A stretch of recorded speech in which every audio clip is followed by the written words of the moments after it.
मैं परमेश्वर पिता का उससे पहले धन्यवाद देना चाहूंगा कि हम सब प्रभु के नाम से यहाँ इकट्ठा होने वाले हो सके और अपने वचनों के द्वारा, तो जैसे बुआ ने वचन पढ़ते टाइम बोला कि सिद्ध ज्ञान, तो सिद्ध ज्ञान जो है प्रभु के द्वारा जो हमें मिलता है इन वचनों के प्रकाशन से, उनके अनुग्रह से हम उसका धन्यवाद देते हैं।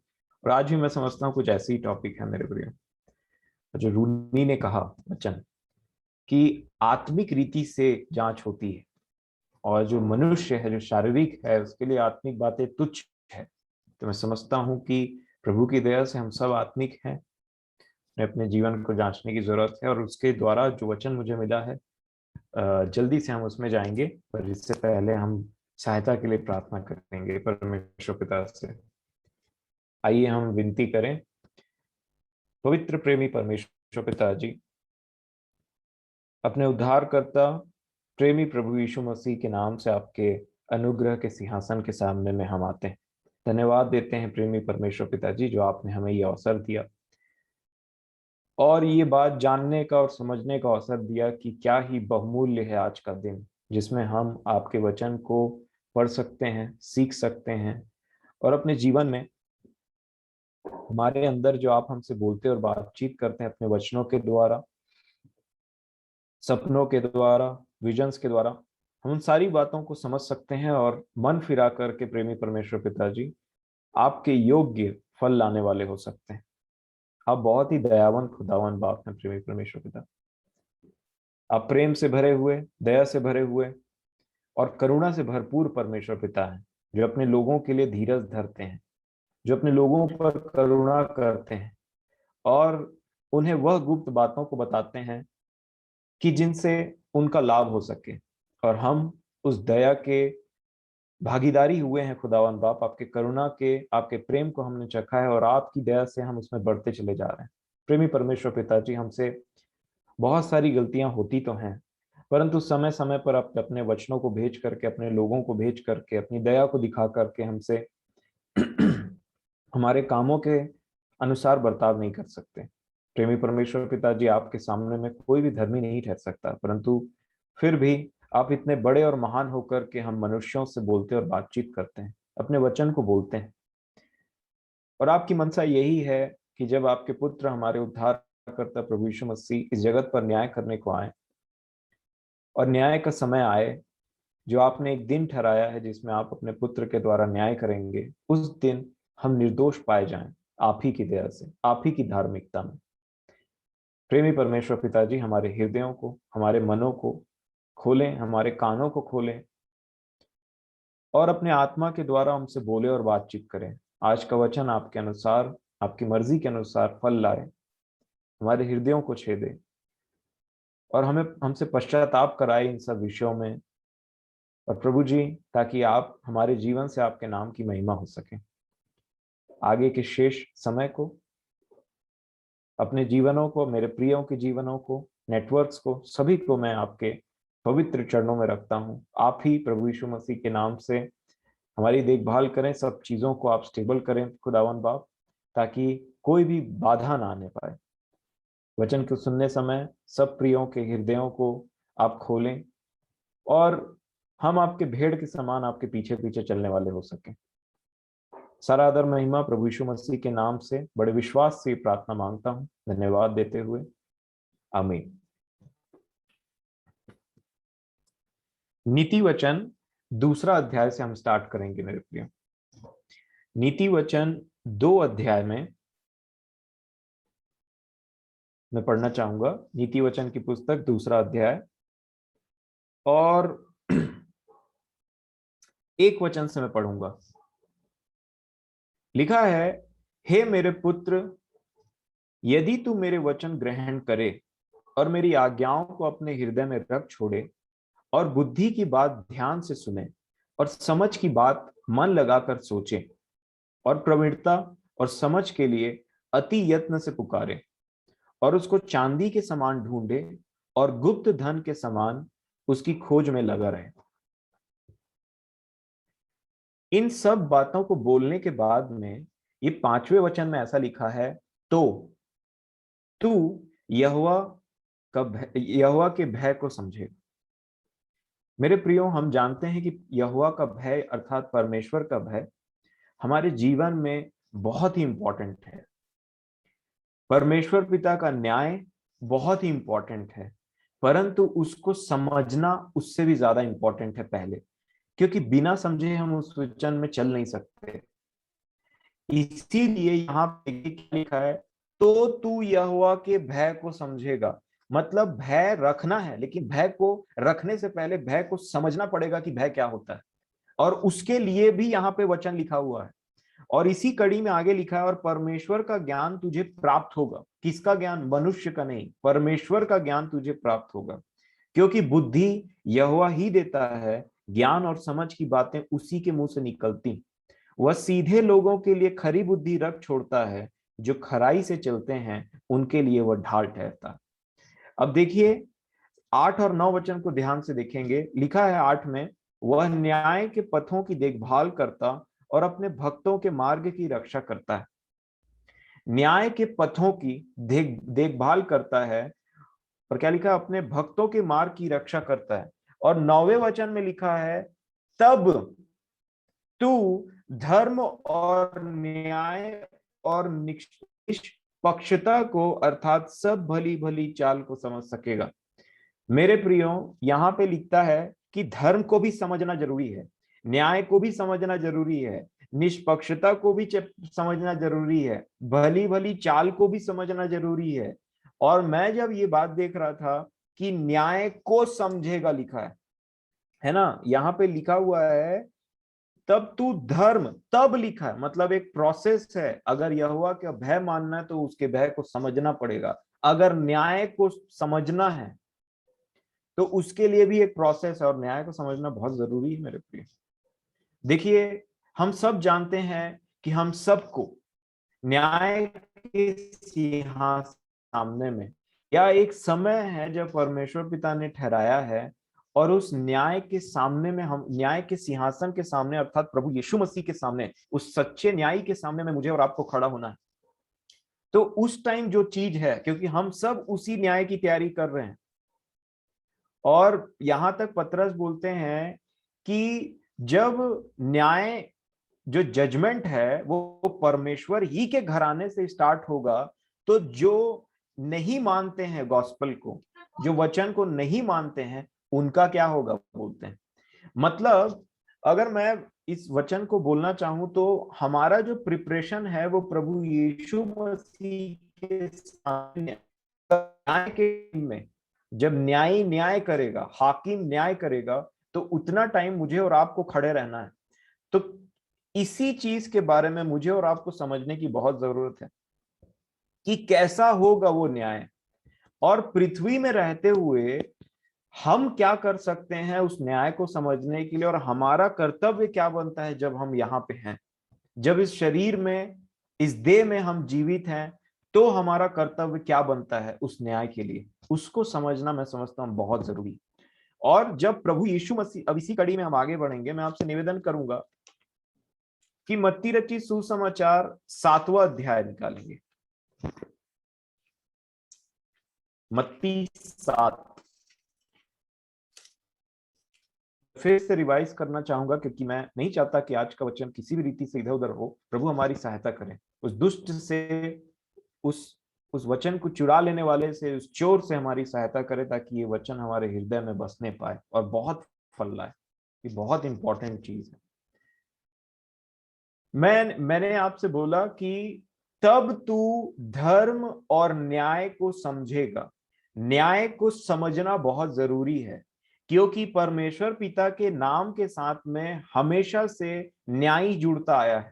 ये बात भी है कि वो करुणामय है, वो दयालु है, वो प्रेमी है, परंतु वो न्याय भी है। और ये बात वचन में लिखा है, और मेरे और आपको इस पृथ्वी से जाने के बाद जो न्याय के सिंहासन के सामने खड़ा होना है ना मेरे प्रियो, उसको हम किसी भी रीति से अवॉइड नहीं कर सकते। हमको न्याय के सिंहासन के सामने में खड़ा होना ही पड़ेगा, क्योंकि लिखा है कि हर एक घुटना झुकेगा और हर एक जीभ अंगीकार करेगी कि यीशु ही प्रभु है। इसका मतलब वो झुकेंगे, वो गिरेंगे, उतना टाइम न्याय होगा, वो इमेजिन करना है हमको। और उस न्याय के लिए, उस चीज के लिए जो कंपोनेंट सीखना जरूरी है, हमको समझना जरूरी है, वो स्टार्ट होगा अभी मत्ती रचित सुसमाचार 7 अध्याय से। 7 के 1 में प्रभु ने एक बात कहा, दोष मत लगाओ कि तुम पर भी दोष न लगाया जाए। अब प्रभु ने कहा कि दोष मत लगाओ कि तुम पर भी दोष न लगाया जाए, उसके बाद में ये भी बताया क्यों। 2 वचन में लिखा है, क्योंकि जिस प्रकार तुम दोष लगाते हो उसी प्रकार तुम पर भी दोष लगाया जाएगा, और जिस नाप से तुम नापते हो उसी नाप से तुम्हारे लिए भी नापा जाएगा। तू क्यों अपने भाई की आंख के तिनके को देखता है और अपनी आंख का लट्ठा तुझे नहीं सूझता। फिर वो बोलते हैं, जब तेरी ही आंख में लट्ठा है तो तू अपने भाई से कैसे कह सकता है, ला मैं तेरी आंख से तिनका निकाल दूं। और फिर उन्होंने इस कैटेगरी, इस तरीके के लोगों को एक नाम दिया। उन्होंने कहा, हे कपटी, पहले अपनी आंख में से लट्ठा निकाल ले, तब तू अपने भाई की आंख का तिनका भली भांति देख कर निकाल सकेगा। ये जो विषय है, ये जब प्रभु की दया से मेरे पास में आया मेरे प्रियो, सबसे पहले तो ये मेरे पास में इसलिए आया ताकि मैं मन फिरा सकूं, मैं इस वचन को देख सकूं अपने जीवन के लिए। और ये सिर्फ प्रीचिंग नहीं है, और ना ही मैं यहाँ पे एक टीचर हूं। मैं बोलना चाहूंगा, हम सब यहाँ पे म्यूचुअल अपबिल्डिंग के लिए हैं, ताकि हम एक दूसरे के साथ मिलते हैं और एक दूसरे को सिखाते हैं जो हमने सीखा, जो हम अपने जीवनों में देखते हैं।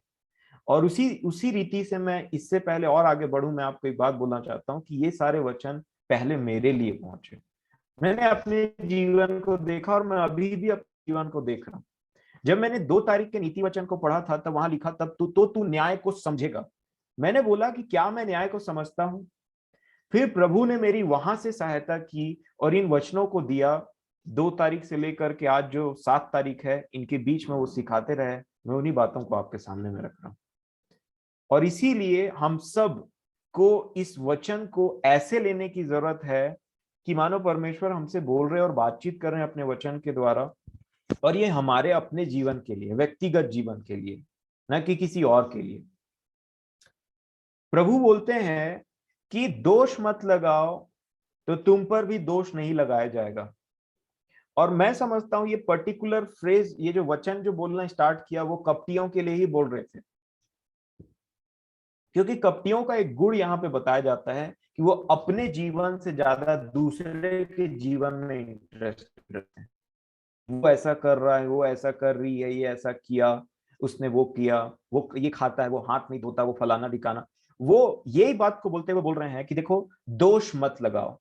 क्योंकि न्याय का जो कंपोनेंट है, जब आप जजमेंट को इमेजिन करिए थोड़ा, कि मान लीजिए एक जज है, कोर्ट है ना, कोर्ट में एक जज है, जज के बाद लॉयर रहता है, और लॉयर के बाद में जो रहता है वो विक्टिम रहता है। विक्टिम है और जिसपे दोष लगाया गया, 2 लोग रहते हैं, एक दोषी है, एक दोष लगाने वाला है ना। या फिर मैं बोलूंगा कि एक दोषी है और दूसरा, इसने कुछ इसके साथ में गलत किया है तो इसीलिए दोषी ठहरा। और वहां पे एक न्यायी है जिसका पोजीशन टॉप में रहता है, वो वहां जाकर के बैठता है। और यहाँ पे प्रभु बोल रहे हैं, इससे पहले कि स्वर्ग में ये सिचुएशन बने, आज मुझे और आपको समझने की जरूरत है इन वचनों को, इन बातों को अपने जीवन के लिए, ताकि जब हम प्रभु के सामने में खड़े हो उतना टाइम है, तो हम ये ना बोले हमको पता ही नहीं था जो ये न्याय जैसा, ये जो न्याय पता था प्रभु जी, पर ये ऐसा माहौल बनेगा और ऐसी ऐसी चीजें, ये नहीं पता था हमको। इस ये ना हो करके प्रभु ने आज मेरे और आपके लिए इन वचनों का प्रबंध किया है।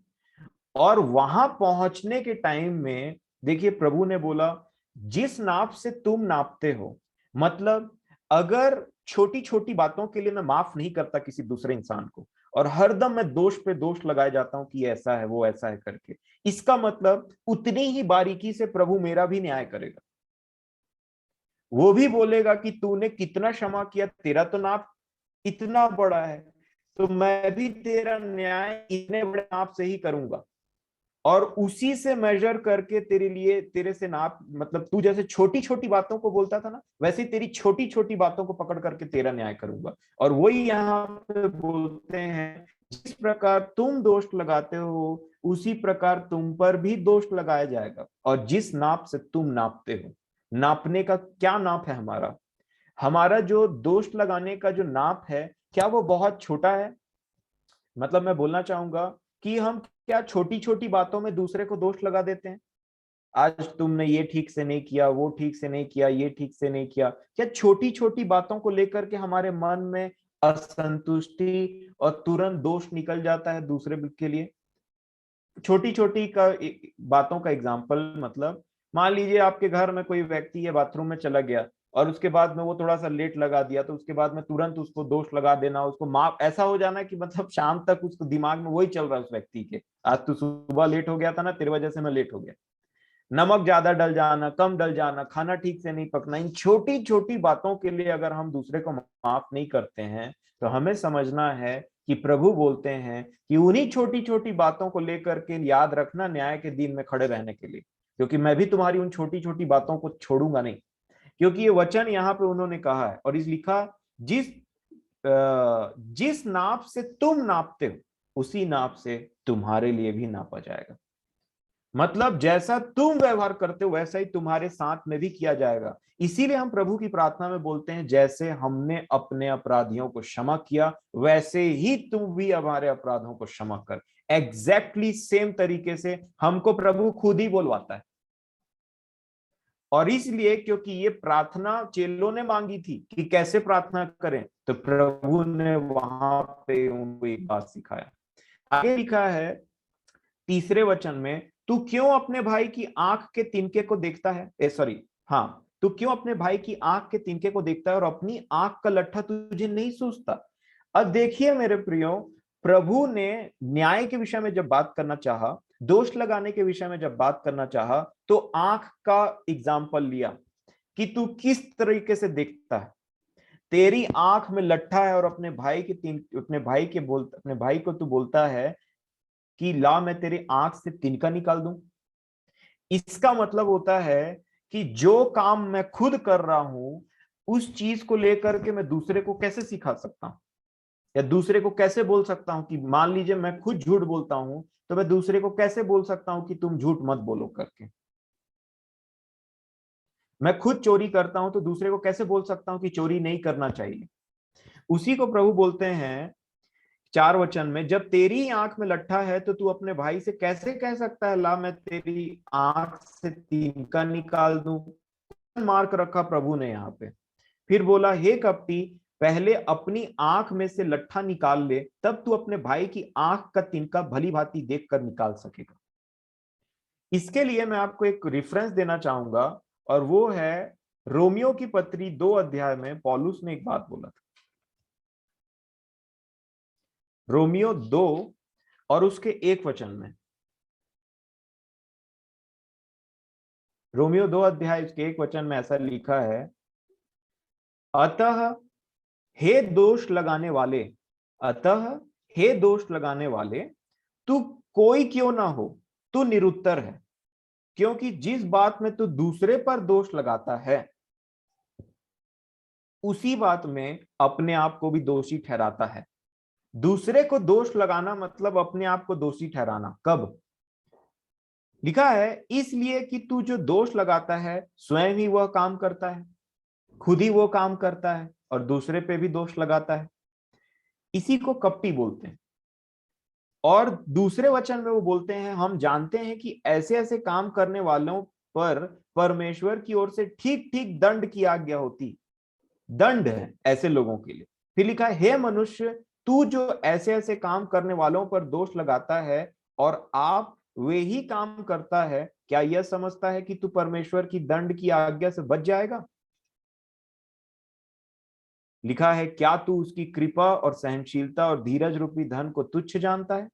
क्या यह नहीं समझता कि परमेश्वर की कृपा तुझे मन फिराव को सिखाती, पर तू अपनी कठोरता और हठीले मन के कारण उसके क्रोध के दिन के लिए, जिसमें परमेश्वर का सच्चा न्याय। ये बात को आप अंडरलाइन कर लीजिए मेरे प्रियो। एक झूठा न्याय है जो इस पृथ्वी पर चलता है और एक है सच्चा न्याय जो होने वाला है, जो हुआ नहीं है। लिखा है, सच्चा न्याय प्रकट होगा, अपने लिए क्रोध कमा रहा है। इसको मैं समराइज करके बोलना चाहूं तो प्रभु यीशु मसीह ने जो बात बोला था कि जैसा जिस नाप से तुम नापते हो उसी नाप से तुम्हारे लिए भी नापा जाएगा। अगर तुम ज्यादा क्षमा करते हो किसी बातों के लिए तो तुम भी क्षमा किए जाओगे। अगर तुम क्षमा नहीं करते हो और मन में कुछ बातों को रखते हो तो न्याय के दिन उस चीज को लेकर के रखे रहो, और न्याय के दिन रेडी रहना, जब मैं तुम्हारे हृदय की उन बातों को निकाल करके प्रकट करूंगा। मेरे प्रियो, ये बहुत ही भयानक बात है, और मैं नहीं चाहता कि, और मैं समझता हूं कि हमें से कोई ऐसा नहीं चाहेगा कि प्रभु न्याय के दिन में हमारी ऐसी बातों का न्याय करे। और इसीलिए वो उन्होंने मत्ती में कहा था, उन्होंने कहा जब तक तू मुद्दई के साथ में रास्ते में चल रहा तब मेल मिलाप कर ले। मतलब यही रास्ता है जो जीवन का, हर दिन जो प्रभु हमारे जीवन में जोड़ते हैं। और इसीलिए दोष लगाने का पहला पैरामीटर प्रभु ने बताया नहीं लगाने का, कि यदि मैं खुद वही काम कर रहा हूं तो मैं दूसरे से कैसे कह सकता हूं कि वो काम मत करो। दूसरा, जिस नाप से मैं नापूंगा उसी नाप से मेरे लिए भी नापा जाएगा, तो क्यों ना अपनी दया का दायरा थोड़ा बड़ा किया जाए और छोटे छोटे बातों में दोष नहीं लगाया जाए, नाराजगी नहीं रखी जाए, गुस्सा ना दिखाया जाए, ताकि जब मैं सिंहासन के सामने खड़ा रहूं, मैं मतलब इंडिविजुअली, आपके लिए आप, मेरे लिए मैं, तो प्रभु भी बोले कि हाँ, इसने ये दोष लगाने से ज्यादा दया में बिलीव करता था और इसने दया किया, बहुत सारी चीजों से माफ करता रहा, तो मैं भी इसे माफ करूंगा। और उसके बाद में बात है, प्रभु ने कहा आंख के बारे में। प्रभु ने कहा जब तेरी आंख में लट्ठा है तो तू अपने भाई से कैसे कह सकता है कि मैं तेरी आंख की तिनके को निकाल दूं? पहले अपने आंख के लट्ठे को निकाल दे कपटी, ऐसे बोला प्रभु ने, और फिर तू भली भांति अपने भाई के आंख के तिनके को देख भी सकेगा और निकाल भी लेगा। मेरे प्रियो, मैं इस बात को सोच रहा था, तब इसी ये मत्ती 6 में अगर आप आएंगे और उसके 22 वचन को पढ़ेंगे तो प्रभु ने एक बात यहां पे भी बताया। मत्ती 6 का 22 मैं पढ़ना चाहूंगा। प्रभु ने कहा शरीर का दिया आंख है, शरीर का दिया आंख है, लैंप आंख है, इसलिए यदि तेरी आंख निर्मल हो तो तेरा सारा शरीर भी उजियाला होगा, परंतु यदि तेरी आंख बुरी हो तो तेरा सारा शरीर भी अंधियारा होगा। इस कारण वह उजियाला जो तुझ में है यदि अंधकार हो तो वह अंधकार कैसा बड़ा होगा। ये बहुत ही ये मनन करने लायक विषय है, वचन है मेरे प्रियो। प्रभु ने कहा कि शरीर का दिया आंख है, और ये जो आंख है इसके विषय में उन्होंने कहा कि यदि तेरी आंख निर्मल हो तो तेरा सारा शरीर भी उजियाला ज्योति में रहेगा, और यदि तेरी आंख ही अंधकार बन जाए, इसका मतलब आंख से क्या करते हैं? देखते हैं, परंतु आंख, मैं समझता हूं, एक चेक पोस्ट के समान काम करता है। आंख, मैं समझता हूं कुछ, देखिए आपने पढ़ा होगा या आप जानते होंगे कि आंख से जो हम देखते हैं ना, वो एक इमेज बना करके हमारे माइंड में भेजता है। अभी आप मेरे को देख पा रहे हैं मैं कैसा दिख रहा हूं, इसका रीजन आपका आंख है। एक मैं समझता हूं कि देखिए, जब किसी पर दोष लगाने की बात आती है, जब किसी का न्याय कर देने की बात आती है इस पृथ्वी पर में भी, तो इंसान अपनी इन्हीं आंखों का सहारा लेता है सबसे पहले, और वो आंख से देखता है। प्रभु ने कहा मुंह देखा न्याय मत करो, मुंह देखा न्याय मत करो, परंतु ठीक ठीक न्याय करो। और ये आंख ना धोखा दे सकती है। कब? जब लिखा यदि शरीर का दिया आंख है, और यदि तेरी आंख निर्मल हो तो तेरा सारा सारा शरीर भी उजाला होगा, और आंख अंधकार हो जाए तो सारा शरीर भी अंधकार, मतलब जो उजाला तेरे में है ना वो तो पूरा अंधकार हो गया। और प्रभु ने स्वयं कहा यदि अंधकार हो तो वह अंधकार कैसा बड़ा होगा, कैसा बड़ा होगा। तो सोचिए कि क्या हमारी आंख हमको धोखा दे सकती है? बिल्कुल दे सकती। और मैं समझता हूं कि इस विषय में हमको ये बात समझना है कि हमारा जो आंख है वो परमेश्वर के समान होना बहुत जरूरी है मेरे प्रियो। क्योंकि परमेश्वर ने साफ एक जगह में लिख दिया, एक कहा बोला कि मेरा देखना ना मनुष्य के देखने के समान नहीं है। मनुष्य बाहरी स्वरूप को देखता है, परंतु मैं यहोवा हृदय को जांचता हूं, मन को देखता हूं। और इसीलिए मैं आपसे निवेदन करूंगा कि हमारी पहली प्रार्थना होनी चाहिए कि प्रभु, मैं इन आंखों का सहारा लेकर के मनुष्यों के समान देखने वाला ना हूं, मुझे वो आंख दीजिए जिससे आप देखते हैं। ऐसी हमारी प्रार्थना होनी चाहिए मेरे प्रिय। से आंख धोखा खिला देगा, धोखा दे देगा। शमूएल भी धोखा खा गए थे, यही होगा, अच्छा लंबा चौड़ा दिख रहा है, इसी का अभिषेक करना होगा। परमेश्वर पिता ने बोला नहीं, मैंने इसे तुच्छ जाना, ये नहीं है। और इसीलिए मेरे प्रियो, हमको समझना है, ये जो हमारी आंख जो है, पहला जो हमारा एक चेक पोस्ट रहता है ना, मान लीजिए मैं आपको देख रहा हूं या आप मुझे देख रहे हैं, तो मैं किस तरीके से आपको देख रहा हूं, आप मुझे किस तरीके से देख रहे हो, और अंदर ही अंदर मेरे मन में क्या विचार धारणा पैदा हो रही है आपके लिए या आपके मेरे लिए, है ना। ये बहुत इंपॉर्टेंट है। यदि आंख जो उजियाला वाला काम करता है वही अंधकार हो जाए, तो वो अंधकार कैसा बड़ा होगा, प्रभु ने बोला। और इसीलिए दोष लगाने के टाइम में प्रभु ने आंख का एग्जाम्पल लिया था कि आंख में लट्ठा है और तिनके की बात करते हो। और इसीलिए मेरे प्रियो, आंख जो है दोष लगाने, न्याय में बहुत इंपॉर्टेंट चीज है। इसके तो ये बातें थी। और उसके बाद में मैं बोलना चाहूंगा कि इसका जो प्रैक्टिकल इंप्लीमेंटेशन है, कि प्रैक्टिकली हम क्या करें, तो बाइबल में एक जगह ऐसा लिखा है, अगर आप पहला कुरिन्थियों की पुस्तक निकालेंगे और उसका 11 अध्याय,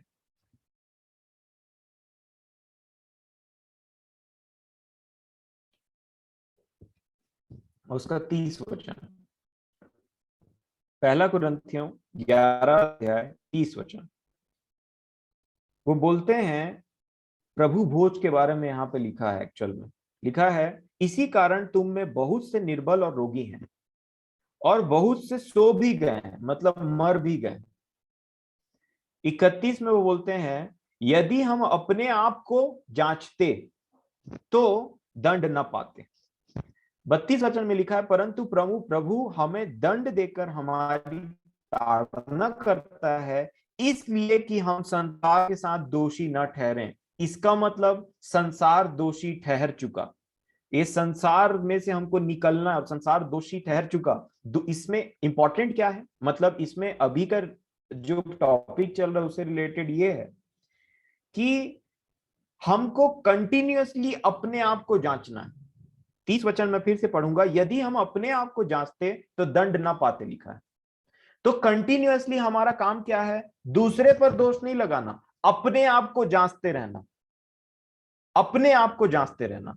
इसीलिए अगर आप दूसरे कुरिन्थियों की पत्री को भी पढ़ेंगे, पौलुस ने जब कुरिन्थियों की कलीसिया को दूसरी पत्री भी लिखा, उसके 13 अध्याय में देखेंगे, 13 का 5 में,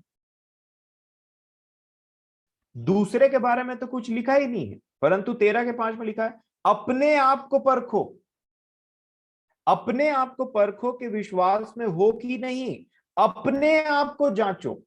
क्या तुम अपने विषय में यह नहीं जानते कि यीशु मसीह तुम में है? नहीं तो तुम जांच में निकले। दूसरों पर दोष लगाने के विपरीत बाइबल हमको यह सलाह देता है, ये कमांड करता है कि दूसरों पर उंगली नहीं उठाओ, परंतु अपने आप को पहले जांचो, जैसा कि हम जानते भी हैं। तो अपने आप को जांचते रहना, कंटिन्यूअसली आप अपने आप को जांचते रहेंगे ना प्रियो, मेरा दावा है आपको, अगर आप प्रभु से बोलेंगे कि प्रभु मुझे आप गलती दिखाए मेरी, तो मैं बता रहा हूं, आप अपने ही गलतियों को लेकर के मन फिराने में इतना बिजी रहेंगे कि दूसरे पर उंगली उठाने के लिए आपको समय ही नहीं रहेगा। और ये कंटिन्यूअसली प्रोसेस हम पे चलते रहना चाहिए, ताकि हम मसीह में और ज्यादा सिद्ध बनते चले जाएं। मैं बोलना चाहूंगा मैच्योर बनते चले जाएं, कि हम अपने बातों को देखें, जांचें और हम पाएं, और प्रभु से धन्यवाद दे, प्रभु ये तो आपकी बड़ी दया है कि आज आपने मुझे जीवन दिया, जीवित रखा, इस पृथ्वी पे रखा, ताकि मैं उन बातों के लिए मन फिरा सकूं, मर जाऊं उन बातों के लिए, और आगे जो आप मुझे दिखाएंगे उनके लिए फिर मेरा एटीट्यूड ऐसा ही रहे। यही कंटिन्यूअसली प्रोसेस है मेरे प्रियो। और इसीलिए मुझे और आपको समझने की जरूरत है कि ये बहुत इंपॉर्टेंट है। अगर आप यूहन्ना रचित सुसमाचार उसका 8 अध्याय निकालेंगे,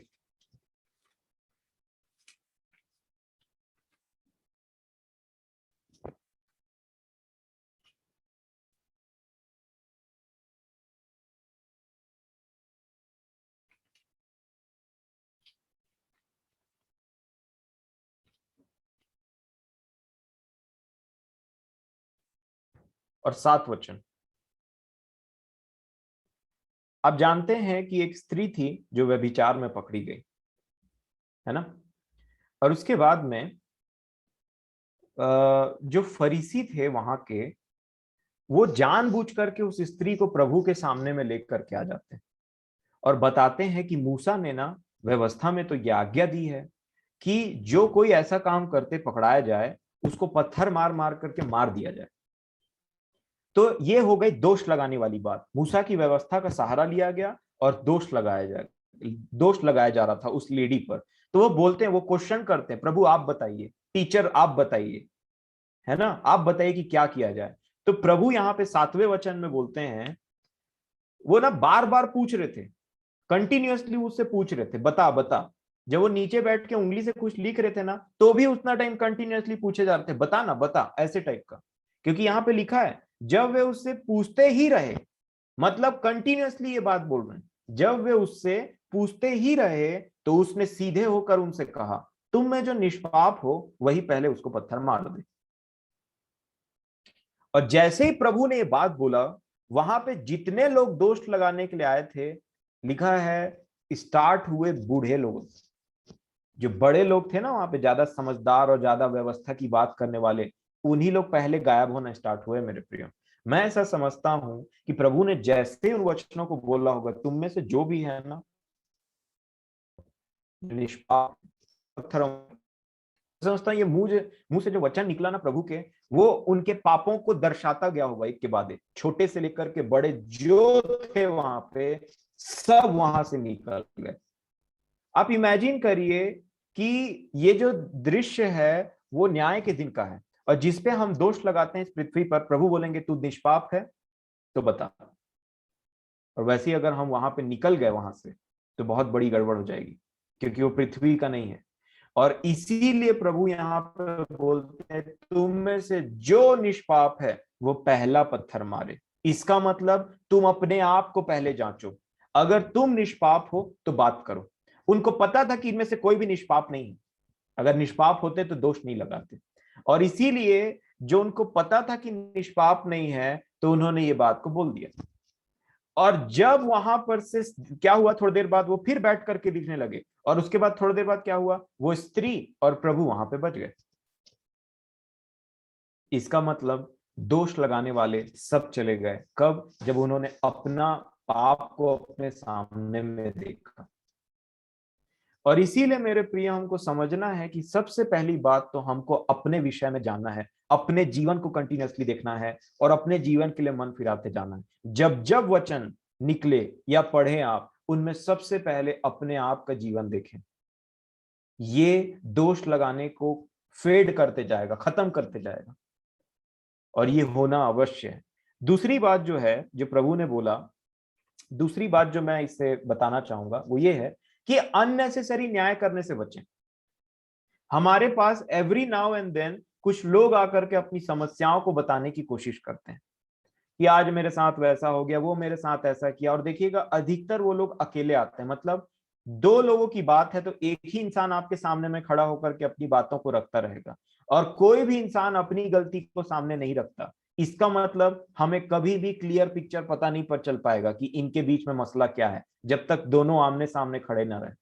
और जब दोनों आमने सामने खड़े भी रहे, तो उसके लिए भी वचन के द्वारा हमारे प्रभु से हमारा संबंध इतना तगड़ा रहना चाहिए कि वो डिस्क्रिशन जो प्रभु हमें देते हैं, है ना, वो डिसर्निंग पावर जो प्रभु की ओर से आता है, उसमें बलवंत होना चाहिए। इसीलिए चर्च के एल्डर्स जो होते हैं, बाइबल के अनुसार, कि जो चर्च में पूर्णीय माने जाते हैं, बुजुर्ग माने जाते हैं, जिनको बड़े बड़े पोजीशन दिए जाते हैं चर्च में, उनको प्रभु के साथ तो उनका संबंध तो बहुत तगड़ा रहना चाहिए। और कुछ भी जो डिस्प्यूट होता है क्रिश्चियन फैमिली में, वो पहले एल्डर्स के पास में जाना चाहिए। इसको पौलुस ने भी बोला था कि तुम संसार में क्यों जाते हो अपनी बातों को लेकर के? क्या तुम में से कोई भी बुद्धिमान नहीं कि इन छोटी सी छोटी बातों को तुम्हारे बीच में इनका निर्णय ले सके? तुमको पता है कि तुम इस पृथ्वी का न्याय करने वाले हो, तो क्या तुम इन छोटी बातों को नहीं सुलझा सकते अपने में? बाहर क्यों जाते? बाहर के न्यायियों के पास में क्यों जाते हो? तुम्हारा केस कोर्ट कचहरी में कैसे पहुंच जाता है? इन बातों को लेकर के बोल रहे थे। तो मैं आपसे बोलना चाहता हूं, देखिए अननेसेसरी डिस्प्यूट में मत पड़िए, अननेसेसरी जजमेंट मत देते रहिए, है ना। क्यों? क्योंकि ये प्रभु यीशु मसीह ने किया था। अगर आप लूका रचित सुसमाचार उसका 12 अध्याय निकालेंगे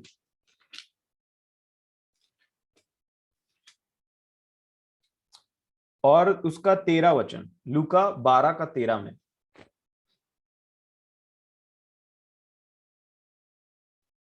लिखा है, लूका 12 अध्याय उसके 13 वचन में, फिर भीड़ में से एक ने उससे कहा, हे गुरु, मेरे भाई से कह कि पिता की संपत्ति मेरे साथ बांट ले। ये बड़ा मसला है, संपत्ति। तो जैसे ही प्रभु, देखिए एक व्यक्ति है वहां, है ना, और ये आकर के बोल रहा है, किसी को बुलवा रहा है, प्रभु को बुलवा रहा है, प्रभु आप बोल दीजिए ना थोड़ा, तो ये संपत्ति बांट लेगा। मेरे भाई, हे गुरु, मेरे भाई से कहे कि मेरे पिता की संपत्ति बांट ले। तो प्रभु ने उत्तर दिया, देखिए क्या बोला, उसने उससे कहा, हे हे मनुष्य, किसने मुझे तुम्हारा न्याय या बांटने वाला नियुक्त किया है, जरा ये बताना। प्रभु ने कोई भी स्टेटमेंट देने से इनकार कर दिया। इसका मतलब उन्होंने बोला मैं न्याय नहीं करने वाला है और ना ही मैं बंटवारे की बात करने वाला। इसका मतलब हम क्या सीखते हैं, कोई भी, देखिए हमारे व्यक्तिगत, हमारे डेली लाइफ में क्या होता है, जब हमारे कुछ दोस्त हैं, कुछ परिवार के लोग हैं, या कोई भी लोग हैं जिनसे हमारा जान पहचान है, वो हमारे पास में आते हैं और अपनी उलझनों को बोलते हैं, अपने प्रॉब्लम को बताते हैं कि ऐसा ऐसा है मेरे साथ में, ये बातें हैं, वो बातें हैं, देखो ना। और कई लोग तो दूसरे को अपने, और मतलब बात करते करते दूसरे को ही गलत बताते बताते बात को अलग करते हैं। मैं नहीं बोलता वो सही बोल रहे हैं कि ये गलत बोल रहे हैं, मैं नहीं बोलता वो सब कुछ चीज, परंतु मैं आपको व्यक्तिगत रूप से बोल रहा हूं कि प्रभु ने क्या किया था ऐसे सिचुएशन में। जब प्रभु को के पास में एक व्यक्ति आया और उसने कहा कि संपत्ति को बांट दीजिए, मेरे भाई को बोलिए थोड़ा, प्रभु ने कहा मैं कौन होता हूं न्याय करने वाला। प्रभु ने जब वहां पे पार्टिसिपेशन नहीं दिखाया मेरे प्रियो, तो मुझे और आपको कितना पार्टिसिपेशन दिखाने की जरूरत है। अगर हम प्रभु के फॉलोअर बोलते हैं अपने आप को, तो यहां पे समझने की जरूरत है कि प्रभु ने वहां न्याय नहीं किया था। और ऐसे सिचुएशन में तो आप क्या बोलेंगे, तो भाई मेरे पास में कोई आए तो मैं चुप रहूं। प्रभु ने क्या किया, मैं सिर्फ यही बोलना चाहूंगा। देखिए क्या लिखा है 15 वचन, क्या कहा, और उसने उनसे कहा, चौकस रहो और हर प्रकार के लोभ से अपने आप को बचाए रखो, क्योंकि किसी का जीवन उसकी संपत्ति की बहुतायत से नहीं होता। प्रभु ने वहां पे उनको एक सजेशन दिया था मेरे प्रियो, न्याय नहीं किया। और सजेशन देने में और न्याय करने में बहुत अंतर होता है। उसी प्रकार जब आपके पास में भी या मेरे पास में भी कोई व्यक्तिगत कोई लोग आते हैं और बोलते हैं ये ऐसा, मेरा मेरा पड़ोसी ऐसा है, वो ऐसा है, तो हमको उनके सामने साथ में वो नहीं, रम नहीं जाना है। हमको वहां पे बिब्लिकली वचन से कुछ उनको सजेशन देना है। अगर बोल सकते हैं तो ठीक है, नहीं तो चुपचाप रहिए। मैं ये बोलना चाहूंगा, क्योंकि आप सोच नहीं सकते कि हमारे थोड़े से शब्दों के चलते, कुछ बातों के चलते, या किसी को सही या गलत बोलने के चलते में कितना बड़ा प्रॉब्लम हो सकता है मुझे और आपको न्याय के दिन में। प्रभु ने वो काम नहीं किया तो डेफिनेटली हमको भी वो काम नहीं करना चाहिए। सजेशन देने का मतलब क्या होता है, वचन के अनुसार सजेशन। देखिए वहां पे मसला क्या था, संपत्ति का। तो प्रभु ने संपत्ति को सामने करके उनको एक सजेशन दिया कि देखो, अगर संपत्ति का बंटवारा की बात है तो मैं न्याय तो नहीं करूंगा, परंतु एक सजेशन ले लो। क्या सजेशन, किसी का जीवन संपत्ति की बहुतायत से नहीं होता। अब तुम्हारी डिसीजन भाई इसके आगे।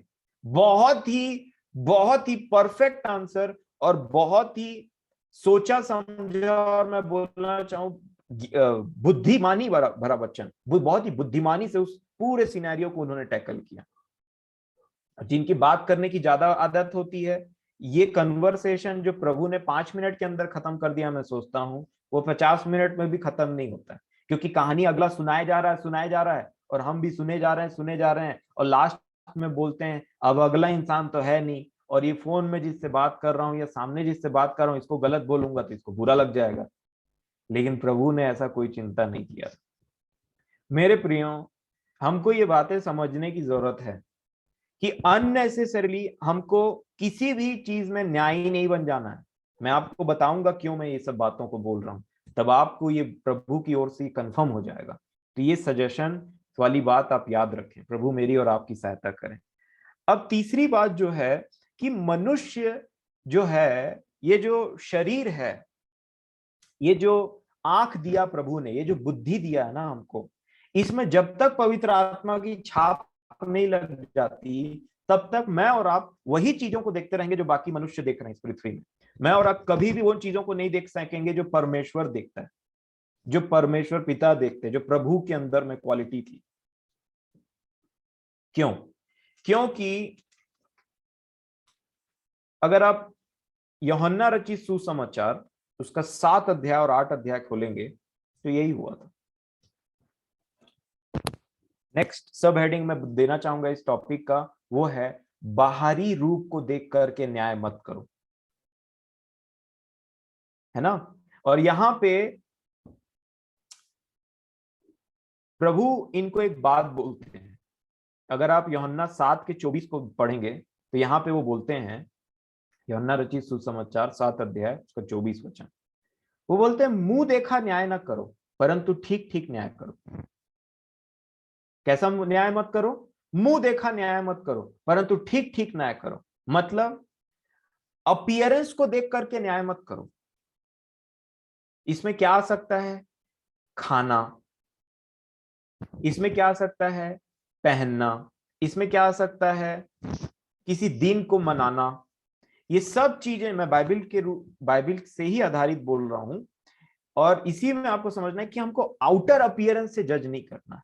कौन कैसा दिखता है, कौन क्या खाना खाता है, कौन कैसे रहता है, आउटर अपीयरेंस में कभी मत जानना। प्रभु यही बोल रहे थे, मुंह देखा न्याय मत करो। अगर आप 8 अध्याय में, इसी के 8 अध्याय और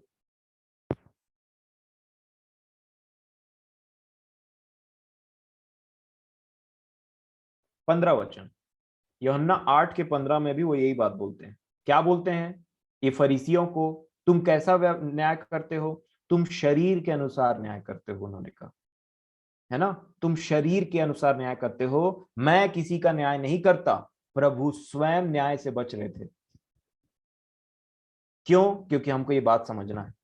उन्होंने ये बोला कि अगर और यदि मैं न्याय करूं भी तो मेरा न्याय सच्चा है, क्योंकि मैं अकेला नहीं परंतु मैं हूं और पिता है जिसने मुझे भेजा है। और जब प्रभु ने ये 2 जगह, आप 7 और 8 को बार बार पढ़ सकते हैं, उन्होंने कहा मुंह देखा न्याय मत करो। उन्होंने कहा कि तुम शरीर के अनुसार न्याय करते हो, ये काम मत करो। मेरे प्रियो, हमारा न्याय किस तरीके का होता है?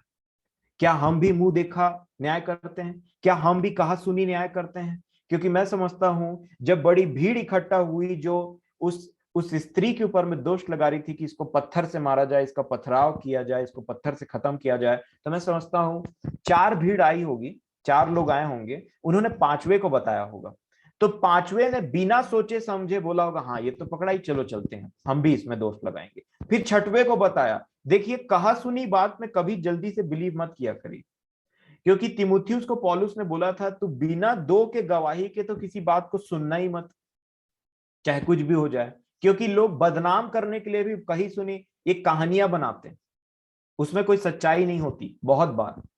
और इसीलिए यहां पे वो बोलते हैं कि शरीर के अनुसार न्याय मत करो। मान लीजिए आज मैं 2 साल पहले, जब मैं साउल के टाइम में रहता था, 2 साल पहले मैं साउल से मिला, वो सताता था, कलीसिया को खूब सताता था। परंतु 2 साल बाद मैं उसी साउल से मिलता और बोलता है चल छोड़, तू तो सताता है, तू तो ये करता है, तू तो वो करता है। 2 साल में उलट पुलट हो गया, उसने कलीसिया बना डाला और मेरा विचार धारणा अभी भी वही है कि तू तो सताता था। वो बदल गया। मरियम मगदलिनी, जिसके ऊपर में दुष्ट आत्माएं थी और जिनको अलग अलग तरीके के प्रॉब्लम थे, उनको लोग पहले जानते होंगे, तो उनकी अभी भी वही विचार धारणा है। प्रभु ने बदल डाला जीवन। उसी प्रकार मैं और आप किसी व्यक्ति को चांस ही नहीं देंगे कि ये बदल सकता है कभी, और हमेशा काल के लिए एक स्टेटमेंट दे देंगे कि ये कभी नहीं सुधर सकता। तो याद रखिए, अगर वो सुधर गया तो मैं और आप बहुत बड़े मुसीबत में फंस जाएंगे अपने इस स्टेटमेंट के लिए, क्योंकि मन फिरता है और प्रभु ये डिसाइड करते हैं कब किसका मन फिराना। और हमारी आंख जो है ना, ये मनुष्य की आंख है ना, मैं बोलता हूं ये अंधा है, ये कभी भी ठीक न्याय नहीं कर सकता। देखिए शमूएल जब गए तो परमेश्वर ने क्या कहा, तुम मनुष्य बाहरी स्वरूप को देखता है, मेरा देखना वैसा नहीं है। दूसरा एग्जाम्पल, यूहन्ना बपतिस्मा दाता जो बाहर से जंगली के समान दिखता था, कि जो ऊंट के वस्त्र पहना है, रोएदार वस्त्र पहना है, चमड़े का बेल्ट लगाया, टिड्डी खा रहा है, वन मधु पी रहा है, उसको देख करके लोग क्या सोचेंगे, जंगली है, कैसा आदमी, डर लग रहा है हमको इसके सामने। प्रभु ने बोला जितने स्त्री से जन्मे उनमें यूहन्ना बपतिस्मा दाता सबसे बड़ा। आप देख सकते हैं मनुष्य का देखना और परमेश्वर का देखना। जब वो स्त्री, जो बूढ़ी स्त्री 2 दमड़ी चढ़ा रही थी, तो प्रभु ने बोला इससे सबसे ज्यादा, इसने सबसे ज्यादा दिया है। बल्कि मैं समझता हूं, गारंटी है वहां पे किसी मनुष्य को ये ध्यान में नहीं आया होगा और वो सपने में भी नहीं सोच पाया होगा कि ये स्त्री सबसे ज्यादा पैसा दी है, सबसे ज्यादा भेंट चढ़ाई है, वो भी 2 दमड़ी तांबे का। तांबे का 2 दमड़ी 10 लाख, 15 लाख, 20 लाख पे भारी पड़ गया। क्यों? क्योंकि प्रभु की आंखें कुछ और देख रही जो मनुष्य नहीं देख पा रहा। जब एक जन्म का अंधा पड़ा हुआ था, तो लोगों ने पूछा, जब चेलों ने पूछा, प्रभु जी इसने पाप किया कि इसकी माता ने पाप किया था तो ये अंधा पैदा हुआ, कि ये इसकी माता, इसके पिता ने पाप किया था तो ये अंधा पैदा हुआ? प्रभु ने बोला किसी ने पाप नहीं किया। आप सोच सकते हैं कि परमेश्वर की दृष्टि टोटली अलग है, और एक समय रखा गया है जब वो मन के अभिप्रायों को खोलेगा। उससे पहले उसकी चाबी मत खोलिए कि किसी के दिल में आपके लिए क्या है, तो उसको कुचक कुचक के देख रहे हैं कि क्या बोले, कि क्या वो हो, या अपने मन से सोचे वो मेरे बारे में ऐसा सोचता है या ऐसा सोचती है। नहीं मेरे प्रियो, जब स्तिफनुस ने उनको बोला था कि हे मन के और कान के खतना रहित लोगों, तुम हमेशा पवित्र आत्मा का विरोध करते हो, तो स्तिफनुस उनको टॉन्ट नहीं मार रहा था, उनको बता रहा था सच्चाई, ताकि वो मन फिराएं। क्योंकि मैं बात देख रहा था, अगर स्तिफनुस के मन में थोड़ी सी भी कड़वाहट रहती ना उनके लिए, तो कभी वो ये नहीं बोल पाते मरते मरते कि हे परमेश्वर इन्हें क्षमा करना, कि ये नहीं जानते कि ये क्या कर रहे हैं करके, या इन्हें क्षमा करिए। नहीं मेरे प्रियो, नहीं। मनुष्य न्याय के लिए बहुत तुच्छ है, वो देख ही नहीं सकता जो परमेश्वर देख सकते हैं। इसीलिए वो जब अंधी आंखों से न्याय करने लग जाता है ना, तो ये हॉरिबल रहता है, बहुत ही भयानक रहता है, और इसके परिणाम उससे भी ज्यादा खराब रहते हैं। अब यहां पे आउटर अपीयरेंस की बात निकली है, तो मैं आपको याकूब की पत्री से पढ़वाना चाहूंगा। याकूब 2 अध्याय,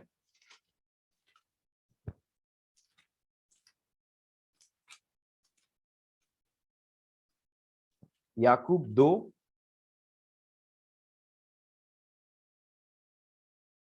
और 1 वचन से देखिएगा, ये अक्सर होता है लोगों के साथ में। याकूब 2 का 1 में लिखा है, हे मेरे भाइयों, हमारे महिमा युक्त प्रभु यीशु मसीह पर तुम्हारा विश्वास पक्षपात के साथ ना हो। पक्षपात, पार्शियलिटी, कैसे? दूसरे वचन में उन्होंने कहा, क्योंकि यदि एक पुरुष सोने के छल्ले और सुंदर वस्त्र पहने हुए तुम्हारी सभा में आए, और एक कंगाल भी मैले कुचैले कपड़े पहने हुए आए, और तुम उस सुंदर वस्त्र वाले का मुंह देखकर कहो, क्या देख करके? आउटर अपीयरेंस, उसके सोने के छल्ले, अच्छे अच्छे अच्छे कपड़े, अच्छा सा परफ्यूम, किस गाड़ी से वो उतरा, किस फैमिली से बिलोंग करता है, सब अच्छा है, देख करके क्या कर डाला? बोल डाला, तू वहां अच्छी जगह बैठ, और उस कंगाल से कहो तू यहां खड़ा रह, या मेरे पांव के पास बैठ। 4 वचन में क्या लिखा है? तो क्या तुमने आपस में भेदभाव ना किया, और बुरे विचार से न्याय करने वाले ना ठहरे? न्याय करने वाले कैसे विचार से? बुरे विचार से। क्यों बुरे विचार से? क्योंकि उसके आउटर अपीयरेंस को देख के, उसके पैसे को देख करके तुमने उससे अलग व्यवहार किया।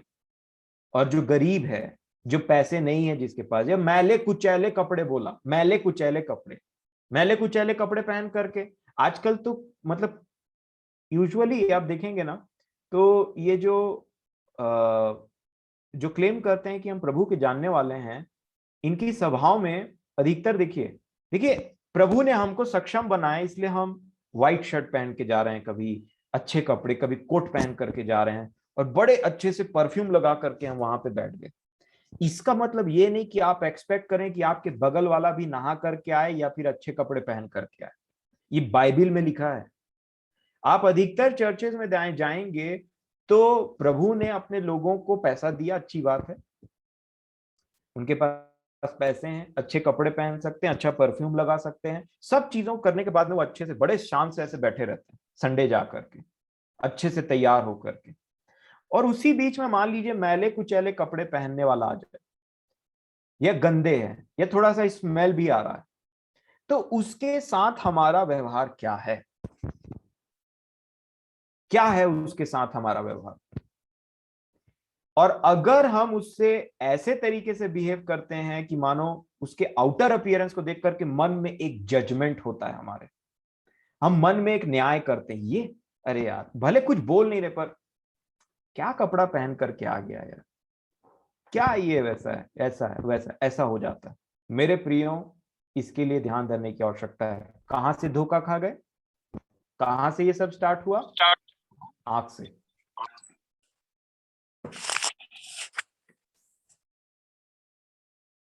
कहां से स्टार्ट हुआ मेरे प्रियो?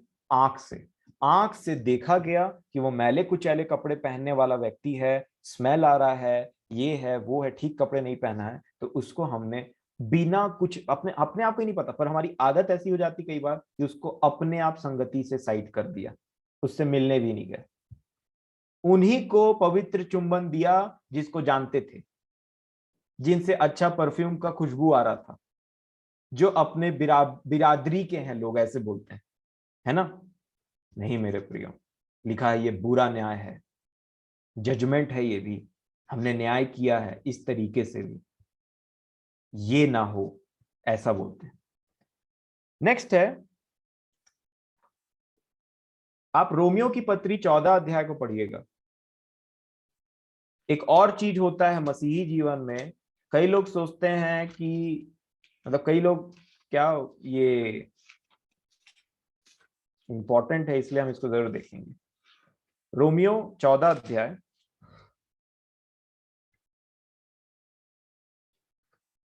उसका 2 वचन, रोमियो 14 के 2 में ऐसा लिखा है, एक को विश्वास है कि सब कुछ खाना उचित है, परंतु जो विश्वास में निर्बल है वह साग पात ही खाता है। तीसरे वचन में क्या लिखा है? खाने वाला न खाने वाले को तुच्छ न जाने। जो खाता है, वो अधिकतर लोग ऐसा बोल देते हैं कि ये तो तुम क्या घास फूस खाते रहते हो। खाने वाला न खाने वाले को तुच्छ न जाने, ये जो जो खा रहा है उसके लिए, है ना? और दूसरा क्या लिखा है? और न खाने वाला खाने वाले पर दोष न लगाए, क्योंकि परमेश्वर ने उसे ग्रहण किया है।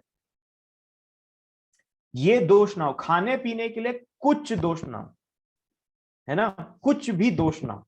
आप नहीं खाते हैं, वो आपका डिसीजन है, कोई और खाता है, उसका डिसीजन है, चाहे वो कुछ भी खाए, हमको उसमें नहीं पड़ना है, वो दोष नहीं लगाना है अपने मन में। लिखा है, तू कौन है जो दूसरे के सेवक पर दोष लगाता है? Question mark. उसका स्थिर रहना या गिर जाना उसके स्वामी ही से संबंध रखता है, वरन वह स्थिर ही कर दिया जाएगा, क्योंकि प्रभु उसे स्थिर कर सकता है। देखिए मेरे प्रियो, ये बहुत इंपॉर्टेंट बात है। अब समय को ध्यान में रखते हुए मैं एक नेक्स्ट पॉइंट में जाना चाहूंगा, वो ये है, देखिए संसार पर दोष लगाया जा चुका है और हम भी संसार पर दोष लगा सकते हैं, लेकिन वो दोष किस प्रकार का होगा और कैसे लगाया जाए? क्यों हम, देखिए मान लीजिए हम इस संसार के नहीं हैं तो हम दोष नहीं, हम पर कोई दोष नहीं है, लेकिन हम संसार पे किस प्रकार दोष लगा सकते हैं,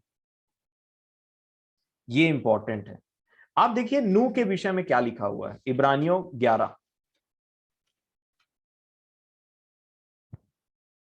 इब्रानियों 11 का 7 में ऐसा लिखा है नूह के विषय में, विश्वास ही से नूह ने, आप निकाल लीजिए, मैं थोड़ा वेट करता हूं, इब्रानियों 11 का 7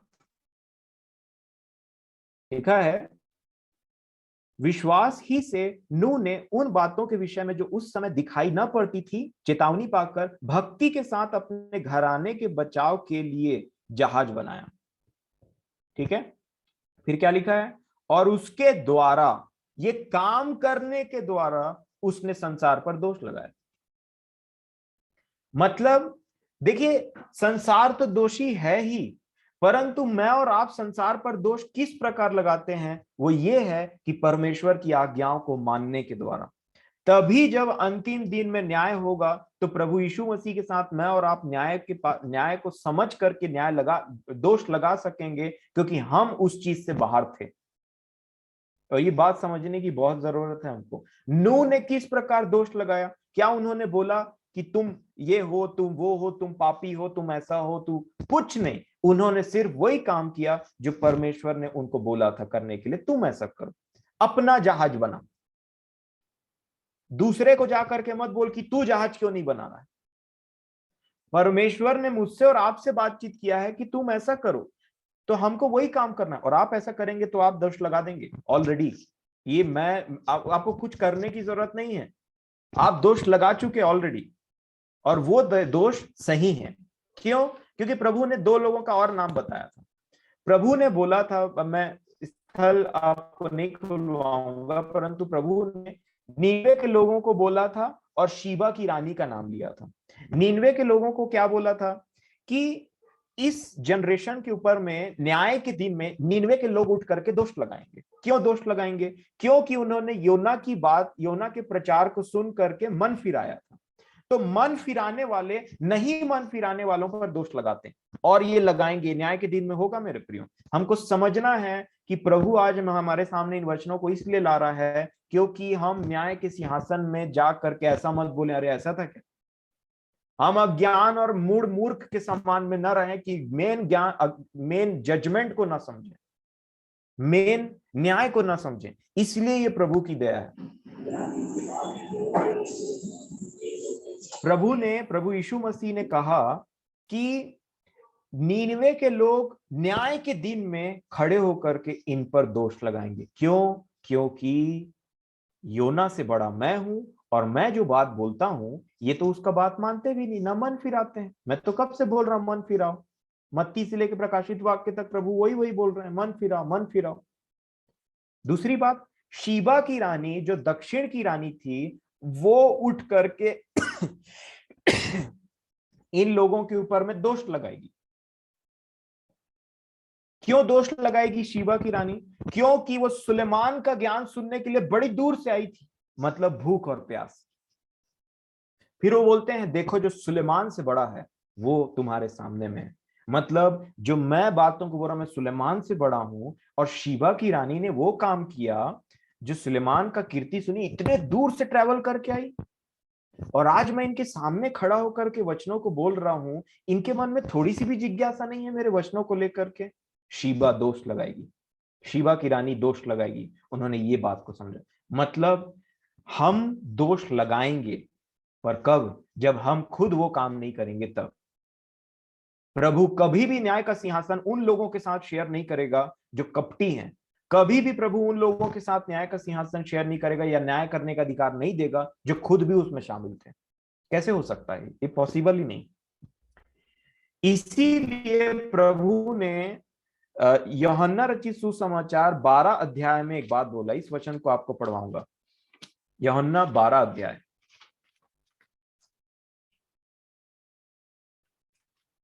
और उसका 48 वचन, 47 और 48 को देखिए यहां पे क्या लिखा है। प्रभु बोलते हैं यूहन्ना रचित सुसमाचार 12 के 47 में, यदि कोई मेरी बातें सुनकर न माने, बातें सुन लिया लेकिन मान नहीं रहा है, तो मैं उसे दोषी नहीं ठहराता, क्योंकि मैं जगत को दोषी ठहराने के लिए नहीं परंतु जगत का उद्धार करने के लिए आया। प्रभु क्यों आए? जगत में दोषी ठहराने के लिए नहीं। मैं अमन चाचा से रिक्वेस्ट करूंगा अगर आप 47 को इंग्लिश में पढ़ देते।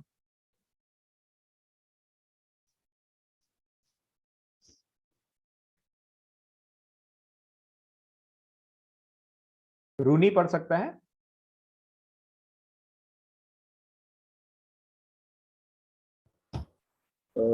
Johanna 12 का 47. If anyone hears my sayings and does not keep them, I do not judge him, for I do not come to judge the world, but to save the world. जी, धन्यवाद।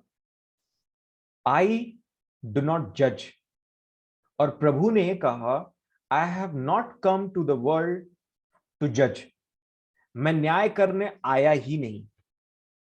इसका मतलब अगर मैं और आप भी प्रभु को फॉलो करते हैं, मैं और आप इस पृथ्वी पे न्याय करेंगे ही नहीं।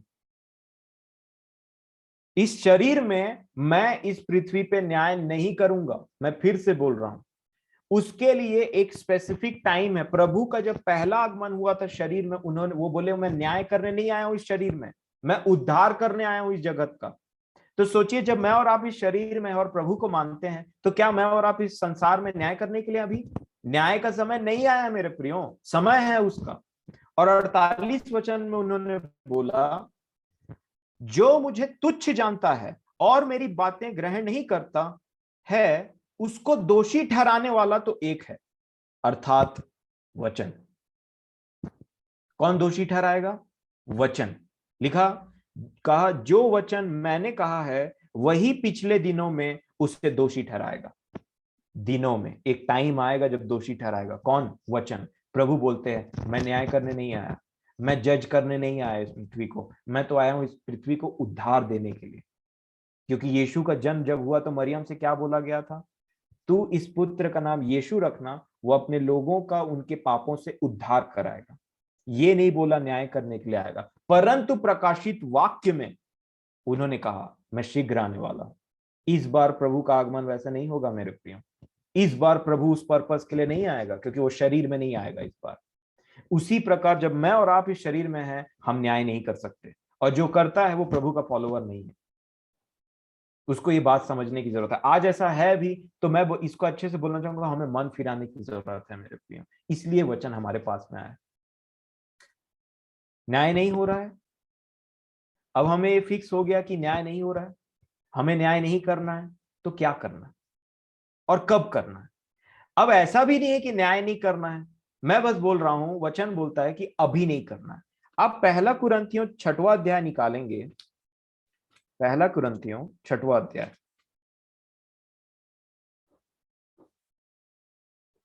और दूसरा वचन।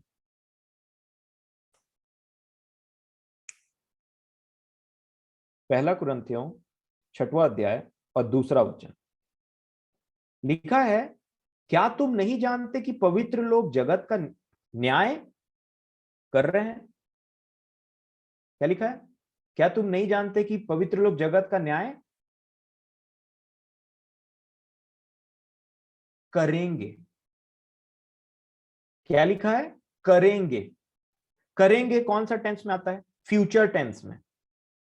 मैं फिर पढ़ता हूं, पहला कुरिन्थियों 6वां अध्याय दूसरा वचन, क्या तुम नहीं जानते कि पवित्र लोग जगत का न्याय करेंगे? इसलिए जब तुम्हें जगत का न्याय करना है, तो क्या तुम छोटे से छोटे झगड़ों का भी निर्णय नहीं करने के योग्य नहीं हो? ये निर्णय अलग चीज है, लेकिन न्याय अलग चीज है। निर्णय अभी हम कर सकते हैं, ले सकते हैं, लेकिन न्याय के लिए अनुमति अभी नहीं दी गई, उसका टाइम नहीं आया है। जैसे प्रभु का टाइम नहीं आया है, वैसे ही अभी भी न्याय का टाइम नहीं आया मेरे प्रियो। और इसीलिए कहा, जगत तुम्हारे द्वारा, तुम जगत का न्याय करोगे। तो न्याय करने वाले को न्याय के बारे में पता तो रहना चाहिए। वही प्रभु आज मुझे और आपको सिखा रहे हैं कि क्या है न्याय, तब तू न्याय को समझेगा, लिखा नीति वचन दूसरे अध्याय।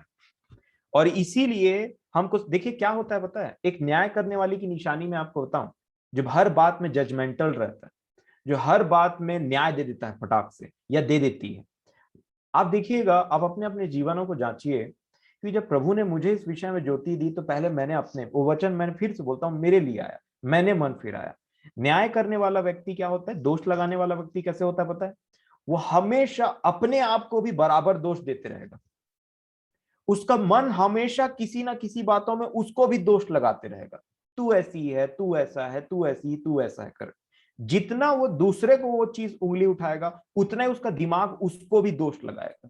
क्योंकि ये बात मैं कब समझा, जब अय्यूब को एलीहू ने ये बात बोला था। अगर आप अय्यूब की पुस्तक निकालेंगे और उसका 36 वचन और उसका 17 अध्याय, सॉरी 36 अध्याय उसका 17 वचन देखिए, एलीहू ने अय्यूब को क्या बोला था? अय्यूब को, है ना, जिसकी तारीफ परमेश्वर पिता ने किया था। अय्यूब 36 का 17, लिखा है परंतु तूने दुष्टों का सा निर्णय किया है, इसलिए निर्णय और न्याय तुझसे लिपटे रहते हैं। लिपटा हुआ न्याय तुझसे लिपटा हुआ है बोलता है एलीहू। अब देखिए इंग्लिश में पढ़ेंगे क्या इसको एक बार। But you are full of judgment on the wicked. Judgment and justice seize you. Sees you, sees you बोलने से बांध जकड़ के रखा है। तू पूरा न्याय से भरपूर है, तू जजमेंट देता है, एक के बाद एक जजमेंट दे रहा है, इसीलिए तू खुद भी पूरा जजमेंट से फंसा हुआ है। सीज यू बोलने से, बोलते हैं ना सीज कर लिया, गवर्नमेंट ने उसको, गवर्नमेंट ऑफिसर ने जाके फलाना फैक्ट्री को सीज कर लिया। आईटी ये वो जो इंस्पेक्टर्स रहते हैं उन लोगों ने, सीबीआई वालों ने जाके सीज कर लिया। सीज कर लिया मतलब पैक कर दिया, पूरा बंद कर दिया। उसी प्रकार एक व्यक्ति जो बार बार दोष देते रहता है, छोटी छोटी बातों में दोष देते रहता है, ये है, वो ऐसा है, ये ऐसा है, वो ऐसा है। देखिएगा मन में भी दोष निकल रहा है, देख के दोष निकल रहा है, ये ऐसा क्यों कर रहे हैं, वो ऐसा क्यों कर रहे हैं। हर बातों में जो दोष दिया करता है, जजमेंट पास किया करता है, उसके खुद के भी दिमाग में वो पूरी तरीके से न्याय से जकड़ा रहता है। उसका खुद का मन उसको बहुत दोष लगाते रहता है, बहुत दोष लगाते रहता है, और कभी वो व्यक्ति छुटकारे को महसूस नहीं कर पाता, दबता है उसी के अंदर में, फंसते चले जाता है मेरे प्रिय। इसीलिए ये काम हमसे ना हो। अब जो मैं बोलना चाह रहा था कि क्यों न्याय अभी शरीर में हमारा न्याय करना उचित नहीं है, वो ये है क्योंकि एक समय है। कैसे, इसको मैं, प्रभु ने जो मेरी सहायता की उसको आपके सामने में रखूंगा। पहला कुरिन्थियों, अच्छा चलिए प्रेरितों के काम 17 अध्याय निकालिए। इस वचन को हम जानते हैं ना, जब पौलुस एथेंस में थे तो उन्होंने एक बात कहा था।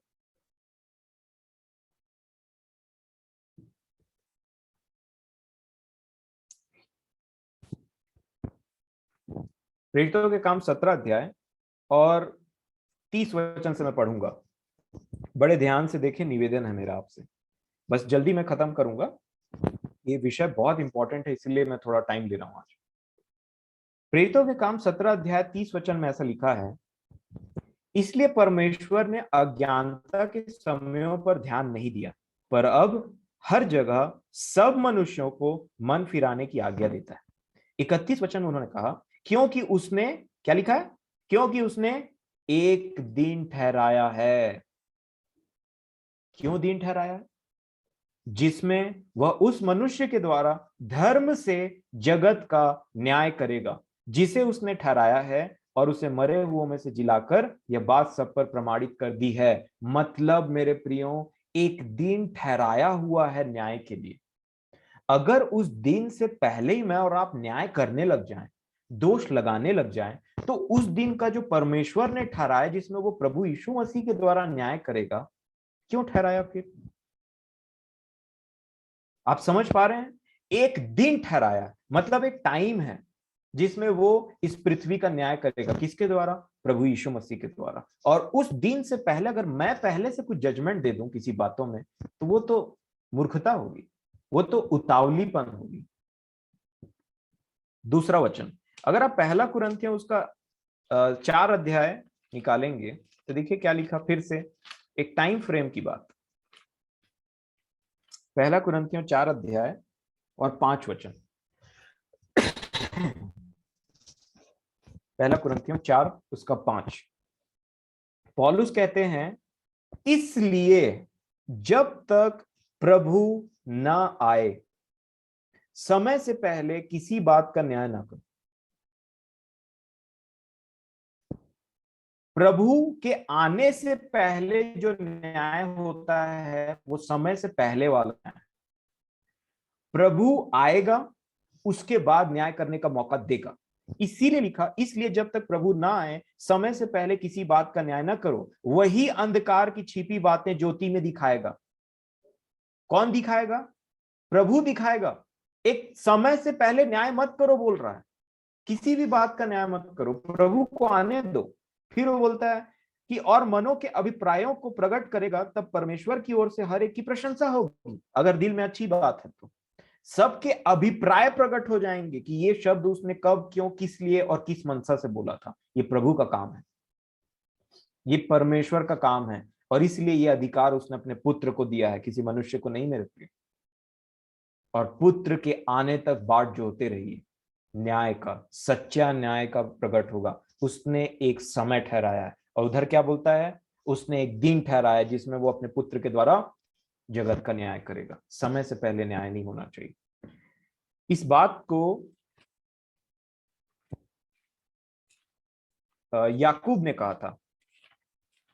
एक और बात से मैं इस वचन से सपोर्ट करना चाहूंगा, याकूब 5:9, याकूब 5 अध्याय उसका 9वां वचन। याकूब ने कहा, हे भाइयों, 5:9 में, हे भाइयों, एक दूसरे पर दोष ना लगाओ ताकि तुम दोषी न ठहरो। देखो हाकिम द्वार पर खड़ा है। देखो हाकिम मतलब जज कहां खड़ा है, द्वार पर खड़ा है, लिखा है। अब इमेजिन करिए थोड़ा। पहली बात तो मैं आपको यह समझाना चाह रहा था कि प्रभु यीशु मसीह प्रकाशित वाक्य में एक बात बोलते हैं। क्या बोलते हैं? मैं द्वार पर खड़ा खटखटाता हूं, जो कोई आवाज सुनकर के द्वार को खोलेगा, मैं अंदर आकर के भोजन करूंगा उसके साथ में।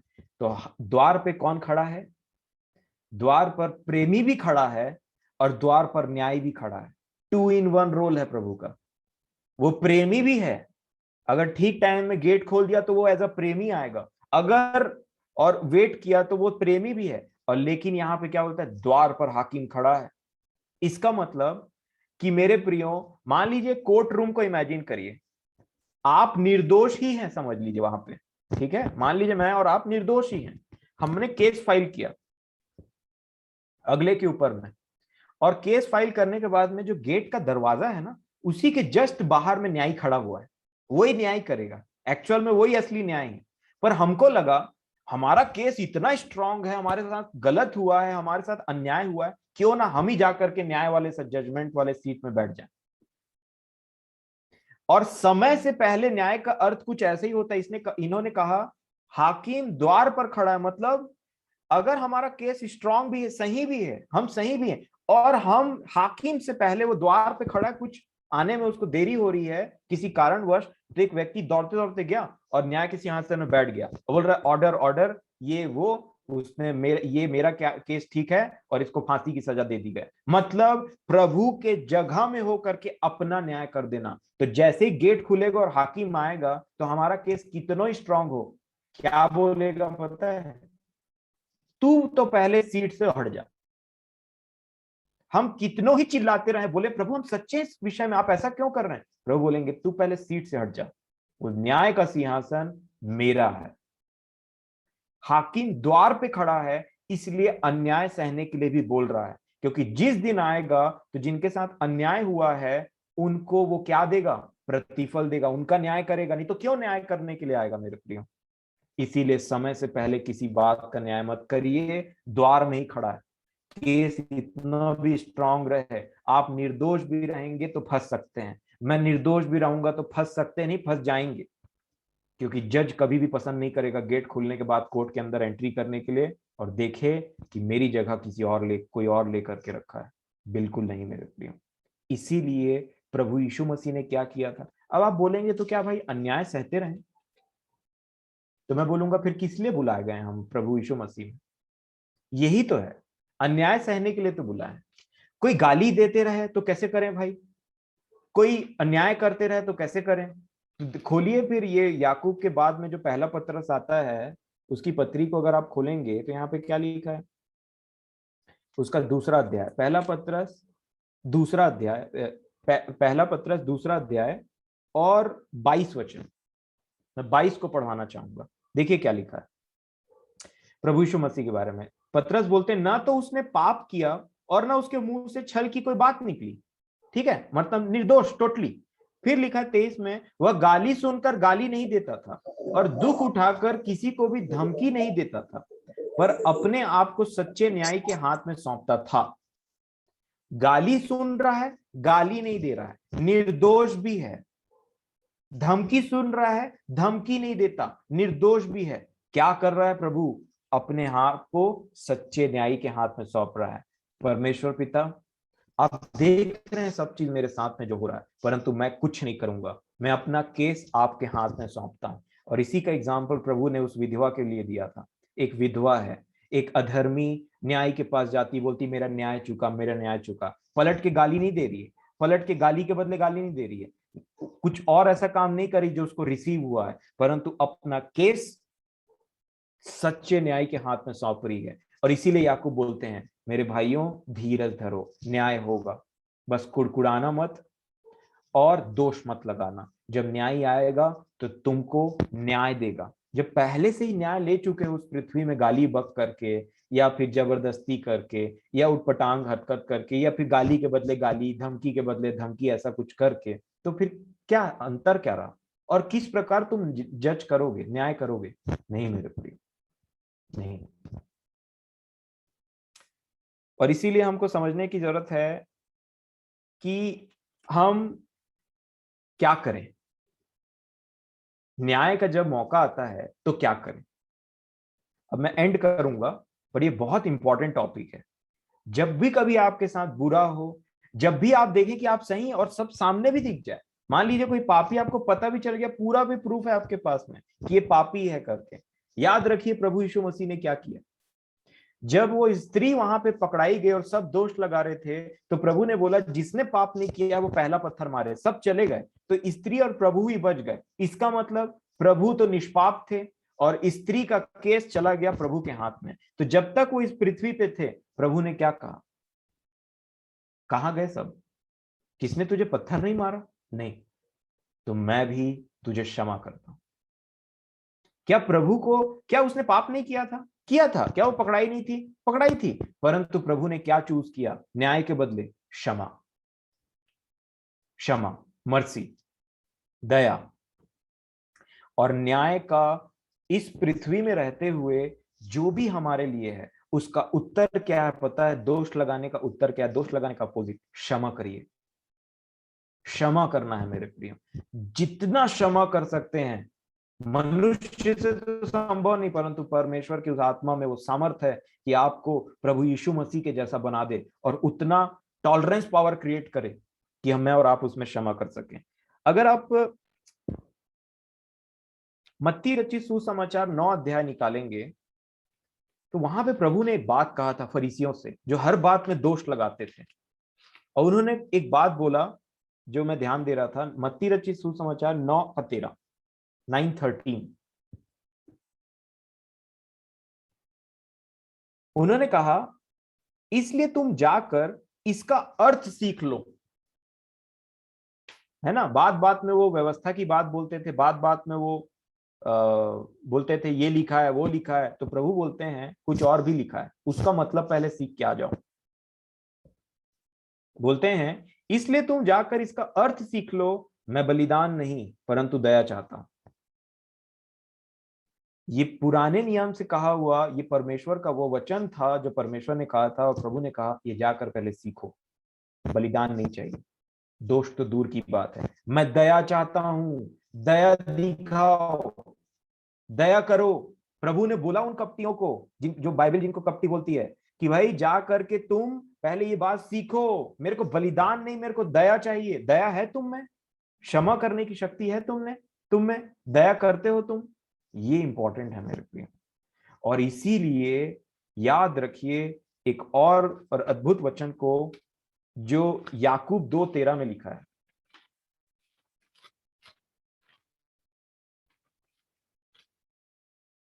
क्या लिखा है? 12 से मैं पढ़ूंगा, 12 को। याकूब की पत्री 2 अध्याय और 13 वचन, 12 वचन, याकूब 2:12 लिखा है, तुम उन लोगों के समान वचन बोलो और काम भी करो जिनका न्याय स्वतंत्रता की व्यवस्था के अनुसार होगा। हमारा न्याय किसका होगा? कैसे होगा? स्वतंत्रता की व्यवस्था के अनुसार हमारा न्याय होगा। 13 वचन में क्या बोला उन्होंने? क्योंकि जिसने दया नहीं की उसका न्याय बिना दया के होगा। दया न्याय पर जयवंत होती। दया एक ऐसी चीज है जो न्याय पर जयवंत होती। हमने पिछले दिनों में भी इस वचन को देखा है। और इसलिए बोला गया कि जो दया नहीं करता उनका न्याय भी बिना दया के होगा। जिस नाप से तुम नापते हो, जितना क्षमा करते हो उतना ही क्षमा किया जाएगा, जैसा तुम न्याय करते हो वैसा ही न्याय किया जाएगा। तो दया करना सीखो। प्रभु ने बोला फरीसियों को, इस बात को जा करके खोजो और सीखो, मैं बलिदान नहीं परंतु दया चाहता हूं। दया चाहिए प्रभु को, दया करिए दूसरों पर। स्मरण करिए कि कितने कैसे पापों से प्रभु ने हमें और आपको, मुझे और आपको क्षमा किया मेरे प्रियो। और ये हमारा इस पृथ्वी पे रहते हुए एटीट्यूड होना चाहिए। दोष लगाना ना बहुत आसान है, सरकार पर दोष लगा देना, परिवार वालों पर दोष लगा देना, आस पड़ोसियों पर दोष लगा देना, परंतु माफ करना उतना ही कठिन, क्योंकि ये मनुष्यों की बस की बात नहीं।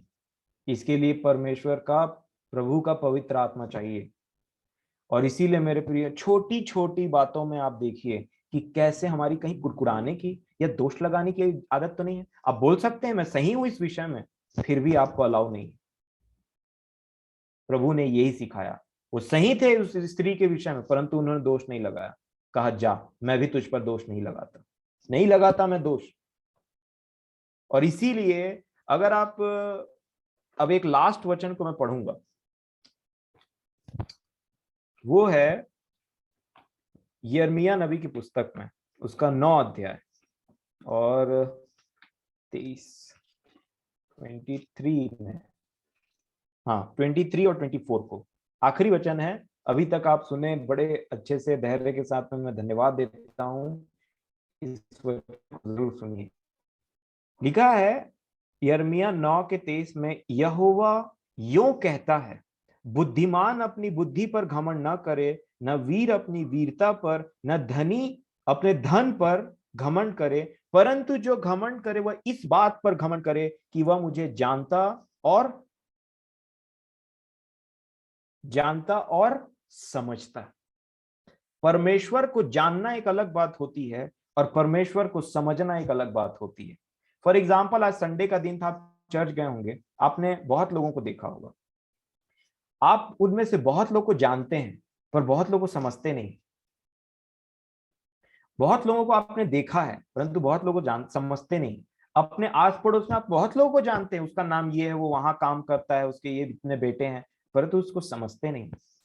परमेश्वर को आज बहुत लोग जानते हैं, ये संसार परमेश्वर को जानता है कि देयर इज अ गॉड, एक परमेश्वर है, परंतु उसको समझते नहीं। और जो उसको समझते हैं, इस वचन में उनके लिए एक बहुत ही अनमोल बात लिखी हुई। क्या लिखा है? परमेश्वर पिता ने क्या बोला कि मैं ही वह यहोवा हूं जो पृथ्वी पर, मैं चाहता हूं आप में से कोई एक पढ़े 24 वचन।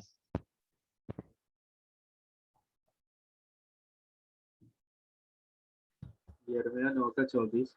परंतु जो घमंड करे वह इसी बात पर घमंड करे कि वह मुझे जानता और समझता है कि मैं ही वह यहोवा हूँ जो पृथ्वी पर करुणा, न्याय और धर्म के काम करता है, क्योंकि मैं इन्हीं बातों से प्रसन्न रहता हूँ। जी धन्यवाद। जब परमेश्वर पिता ने अपना परिचय दिया कि जो मुझे जानता है वो समझता है, उसके बाद उन्होंने जब अपने नाम के साथ में अपने कामों का परिचय दिया मेरे प्रियो, तो जरा बताइए, न्याय पहले आया कि करुणा पहले रखा?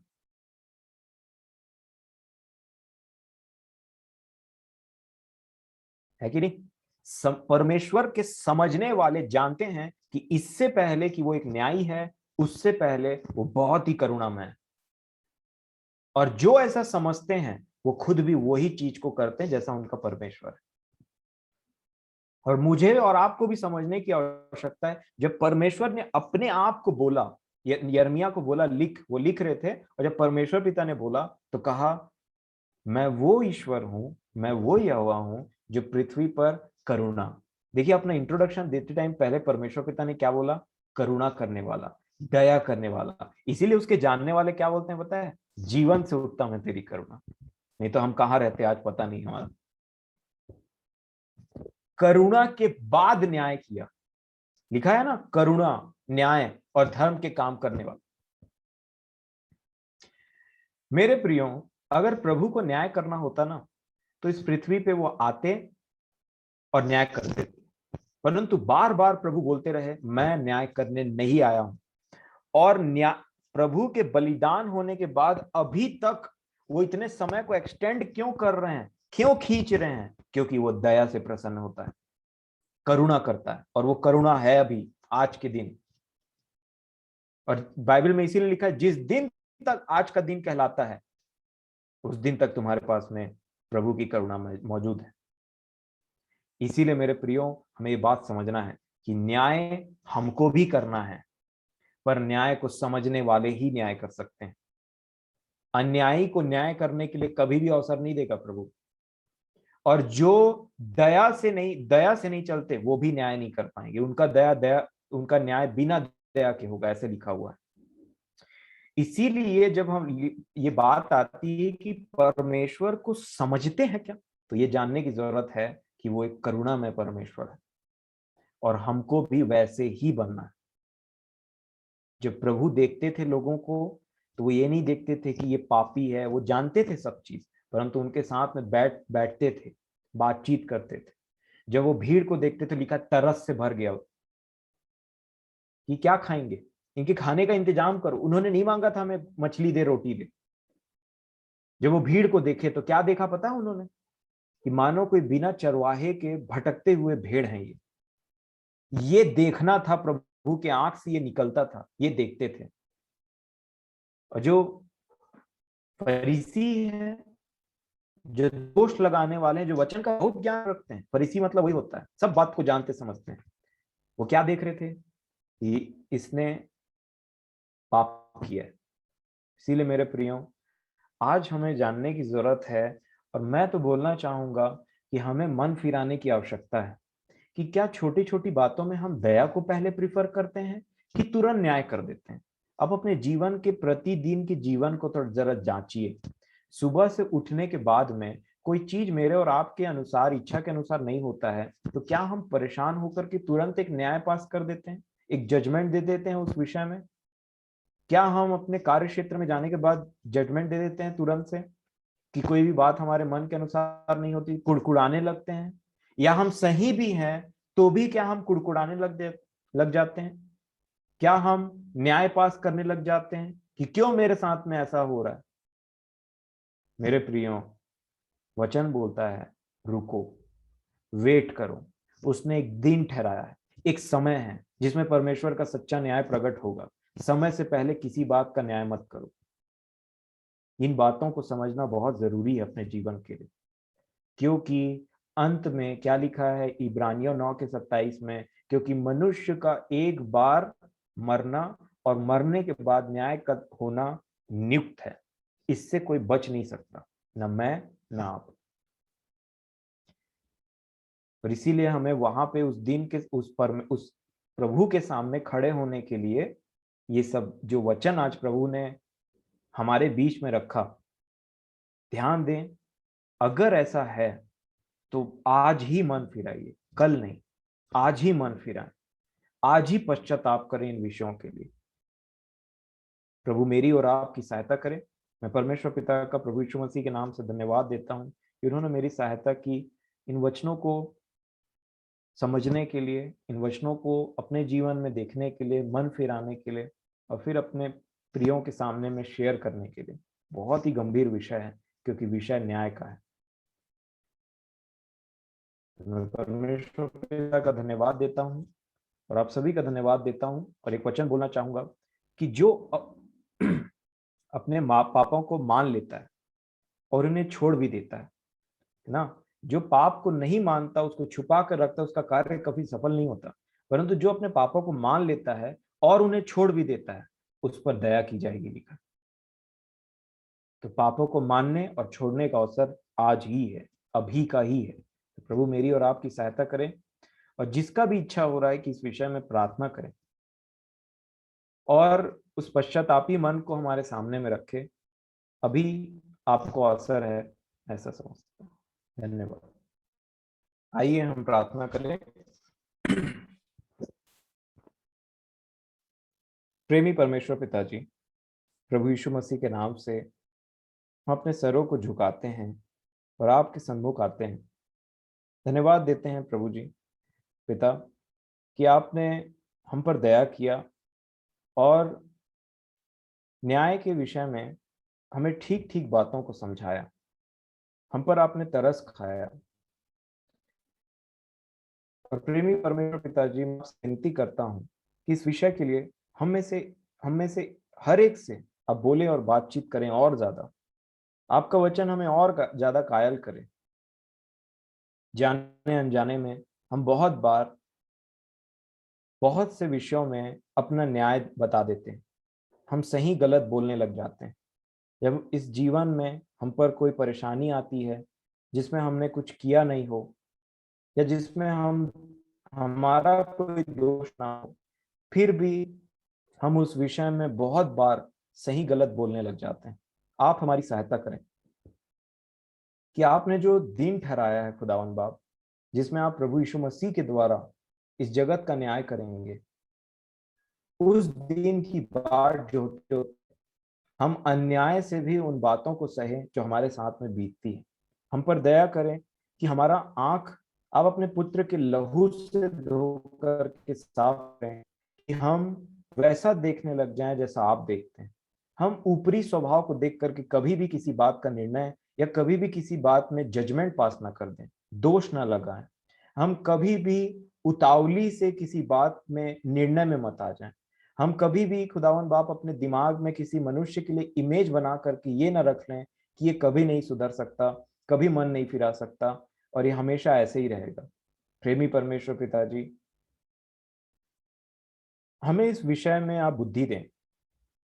हम सब इस विषय में पश्चाताप करते हैं कि जितनी भी बातें हमसे भूल चूक में हुई, जितने भी जाने अनजाने में हमने लोगों पर दोष लगाया, अपने परिवार वालों पर दोष लगाया, अपने कलीसिया के लोगों पर दोष लगाया, कुछ भी बातों के लिए हमने ऐसा दोष लगाया जो कि ठीक नहीं है, उसके लिए हम क्षमा चाहते हैं। प्रेमी परमेश्वर पिताजी, जो टूटे हुए रिश्ते हैं इन दोष लगाने वाले आदतों के कारण, और जो अंधकार वाला आंख है जो हमेशा लोगों की गलतियों को ही देखता है, जो हमेशा पापी और धर्मी अपने ही क्राइटेरिया के बनाए हुए अपने ही मापदंडों से नापते रहता है और अपने मन में ही डिसाइड कर लेता है, उन आंखों से जो इस संसार के धनवानों से अच्छा व्यवहार करता है परंतु गरीबों से बुरा व्यवहार करता है, वैसे अंधकार भरे आंखों से, अंधकार भरे मन से हमें छुड़ा है। हमारा देखना आपके देखने के समान है। हम ऊपरी स्वभाव से बिल्कुल भी किसी के लिए अपने मन में कुछ भी न सोच लें। खुदावन बाप, प्रभु यीशु मसीह ने कहा कि तुम मुंह देखा न्याय मत करो, तुम शरीर के अनुसार न्याय मत करो। प्रेमी परमेश्वर पिताजी, आप हमें आत्मिक बनाएं ताकि हम आत्मिक रीति से उन बातों को देख सकें जो आप हमें दिखाना चाहते हैं। अननेसेसरी झगड़े रगड़े और बिना मतलब के न्यायों में हम न फंसे। हमारे पास जब भी कोई आए तो आप हम पर दया करें अपने आत्मा के द्वारा कि हम उन्हें वचन से कुछ सजेशन दे सकें, ना कि उनके दोष लगाने में भागी हो सके या उनके न्याय में हम भागी सकें। प्रेमी परमेश्वर पिताजी, हमेशा आप हमारी गलतियों को हमारे सामने में रखें ताकि हम अपने विषय में चौकन्ने रहें और अपने विषय में उन बातों को देख सकें जो आपको पसंद नहीं और मन फिराते रहें। हमेशा हम अपने आप को जांचें, हम विश्वास में है कि नहीं, हम में प्रभु यीशु मसीह है कि नहीं, हम इन्हीं बातों में लगे रहें। और जब भी हमारे सामने में एक ऐसा विषय है जिसमें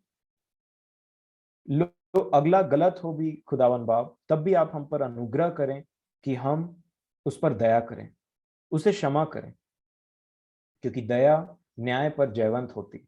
आप करुणामय खुदावन बाप हैं, आप न्यायी हैं परमेश्वर पिताजी, परंतु आपकी दया, आपकी करुणा जीवन से उत्तम है। इसलिए हम सब यहाँ पे जीवित हैं, इसलिए हम सब आपके वचनों को सुनने के लायक हैं, इसलिए हम सब आपकी दया में, आपकी दया को एंजॉय करते हैं खुदावन बाप, आपके करुणा में बने रहते हैं। आपके करुणा के बिना हमारा जीवन कुछ भी नहीं है, क्योंकि जब आप लेखा लेने लग जाएं तो कोई भी मनुष्य धर्मी नहीं ठहर सकता। इसलिए परमेश्वर पिताजी, आपके दया और आपके अनुग्रह के लिए हम आपका धन्यवाद देते हैं। उसी प्रकार हमें भी सिखाएं कि किस प्रकार से जब अगला गलत भी हो तब हम प्रभु यीशु मसीह के समान, जब प्रभु ने उस स्त्री को क्षमा किया, हम भी उसी प्रकार सही होने के बावजूद भी गलत को क्षमा करने वाले हो सकें, क्योंकि आप बलिदान से नहीं, आप न्याय से प्रसन्न होते हैं। प्रेमी परमेश्वर पिताजी, हमारे हृदयों को तोड़ें, हमारे जीवन में आप हमें ठीक ठीक दिखाएं हमारा जीवन ऐसा है। और मेरा विश्वास है आपने इस वचन को इसलिए रखा है ताकि हम सीख सके अपने जीवनों में कि हम में इस बात की कमी है, जिनमें कमी है उनको और आप अच्छे से दिखाएं, आप कायल करें, आपका वचन हमें छेदे ताकि हम इस विषय में और गंभीरता से देख सकें, क्योंकि आपने एक दिन ठहराया है और आपने का वचन कहता है कि समय से पहले किसी भी बात का हम न्याय ना करें। प्रेमी परमेश्वर पिताजी, बहुत सी ऐसी बातें हैं जिन वचनों को आपने हमें सिखाया है, हमने हमें वचन में आपने आगे बढ़ाया, परंतु ये किसी भी प्रकार का घमंड उत्पन्न न करे। जब भी हम उन भाई और बहनों से मिले जो हमसे वचन में कम जानते हैं, जिनको उतना प्रकाशन नहीं मिला है, प्रभु जी आप दया करें कि सेम प्रभु यीशु मसीह के समान हमारा व्यवहार हो, कि जब वो आपके पुत्र जब स्वर्ग से आए थे, वो उनके पास सारा ज्ञान था, सारा अनुभव था, सारी बातें थी, परंतु फिर भी जब वो मनुष्यों को सिखाते थे तो उनके लेवल में आकर के उदाहरणों को देते थे, अपने चेलों को उन उदाहरणों के बाद में भी बड़े सिंप्लिसिटी के साथ में समझाते थे। प्रेमी परमेश्वर पिताजी, हमें अपने पुत्र के समान बनाए और बनाता ले चले। इन बातों को आपने दिखाया, आपके नाम का धन्यवाद।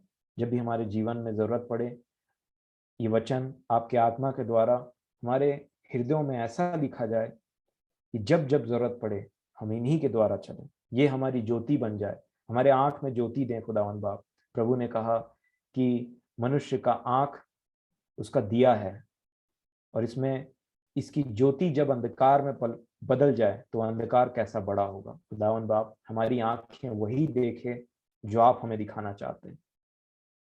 अपने आत्मा से उन बातों को ठीक करें, अपने बेटे के लहू से हमारी आंखों को धो दें ताकि इसमें कोई गंदगी न रहे, और हमेशा इन आंखों से दया निकले।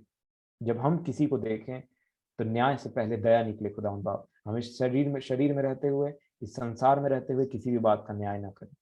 खुदावन बाप, मैं आपसे गिड़गिड़ा करके विनती करता हूँ कि इतने भारी वचन, इतने महत्वपूर्ण वचन को जो आपने हमारे सिखाया है, हम इसकी गहराई को समझें, हम इसकी इम्पोर्टेंस को समझें। मैं धन्यवाद देता हूँ आपका कि आपने ऐसे लोग दिए हैं जिनके साथ में हम संगति कर सकते हैं। अपने आत्मा को आप उंडेलते हैं, उन बातों को हमारे बीच में रखते हैं जो हम सब की उन्नति का कारण है। प्रेमी परमेश्वर पिताजी, इस दुहाई को, इस क्षमा की प्रार्थना को आप पर विश्वास रखते हुए, आपके पुत्र पर विश्वास रखते हुए, आपके अनुग्रह पर विश्वास रखते हुए मैं आपसे विनती करता हूं, हम पर अनुग्रह करें। मेरा विश्वास है आपने हमें पुराने अपराधों से, इस दोष लगाने वाली बातों से क्षमा किया है अपने पुत्र के लहू के द्वारा। प्रेमी परमेश्वर पिताजी, आप अपने अनुग्रह में, अपनी आत्मा की सामर्थ में हमें चलाएं और हम पर दया करें कि हमारा जीवन आज से हमेशा के लिए इस वचन को माने और उसमें चले, और आपके अनुग्रह से हो जाएगा, कि दया से हो जाएगा।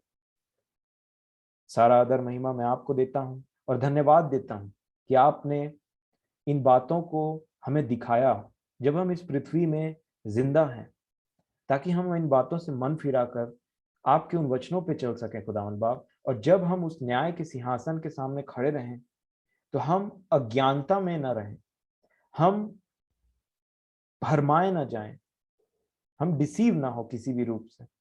यही आपकी इच्छा है। मैं ऐसे महान परमेश्वर पिता का धन्यवाद देता हूँ। धन्यवाद और धन्यवाद हो खुदावंद बाप आपका कि इन बातों को आपने हमें पता चलने दिया, इन गहराई को आपने हमें पता चलने दिया। प्रभु यीशु मसीह के नाम से मैं आपका धन्यवाद देता हूँ और आपसे सिर्फ अपने परिवार वालों के लिए अनुग्रह चाहता हूँ कि दया करें, हम पर अनुग्रह करें खुदावंद बाप, इन वचनों पे हम चल सकें। हमारे परिवार वालों पर दया करें। आपकी इच्छा हमारे जीवन से हमेशा पूरी हो। प्रभु यीशु मसीह के नाम से बड़े धन्यवाद के साथ मैं मांगता हूँ। दया से सुने और ग्रहण कर लें। आमीन।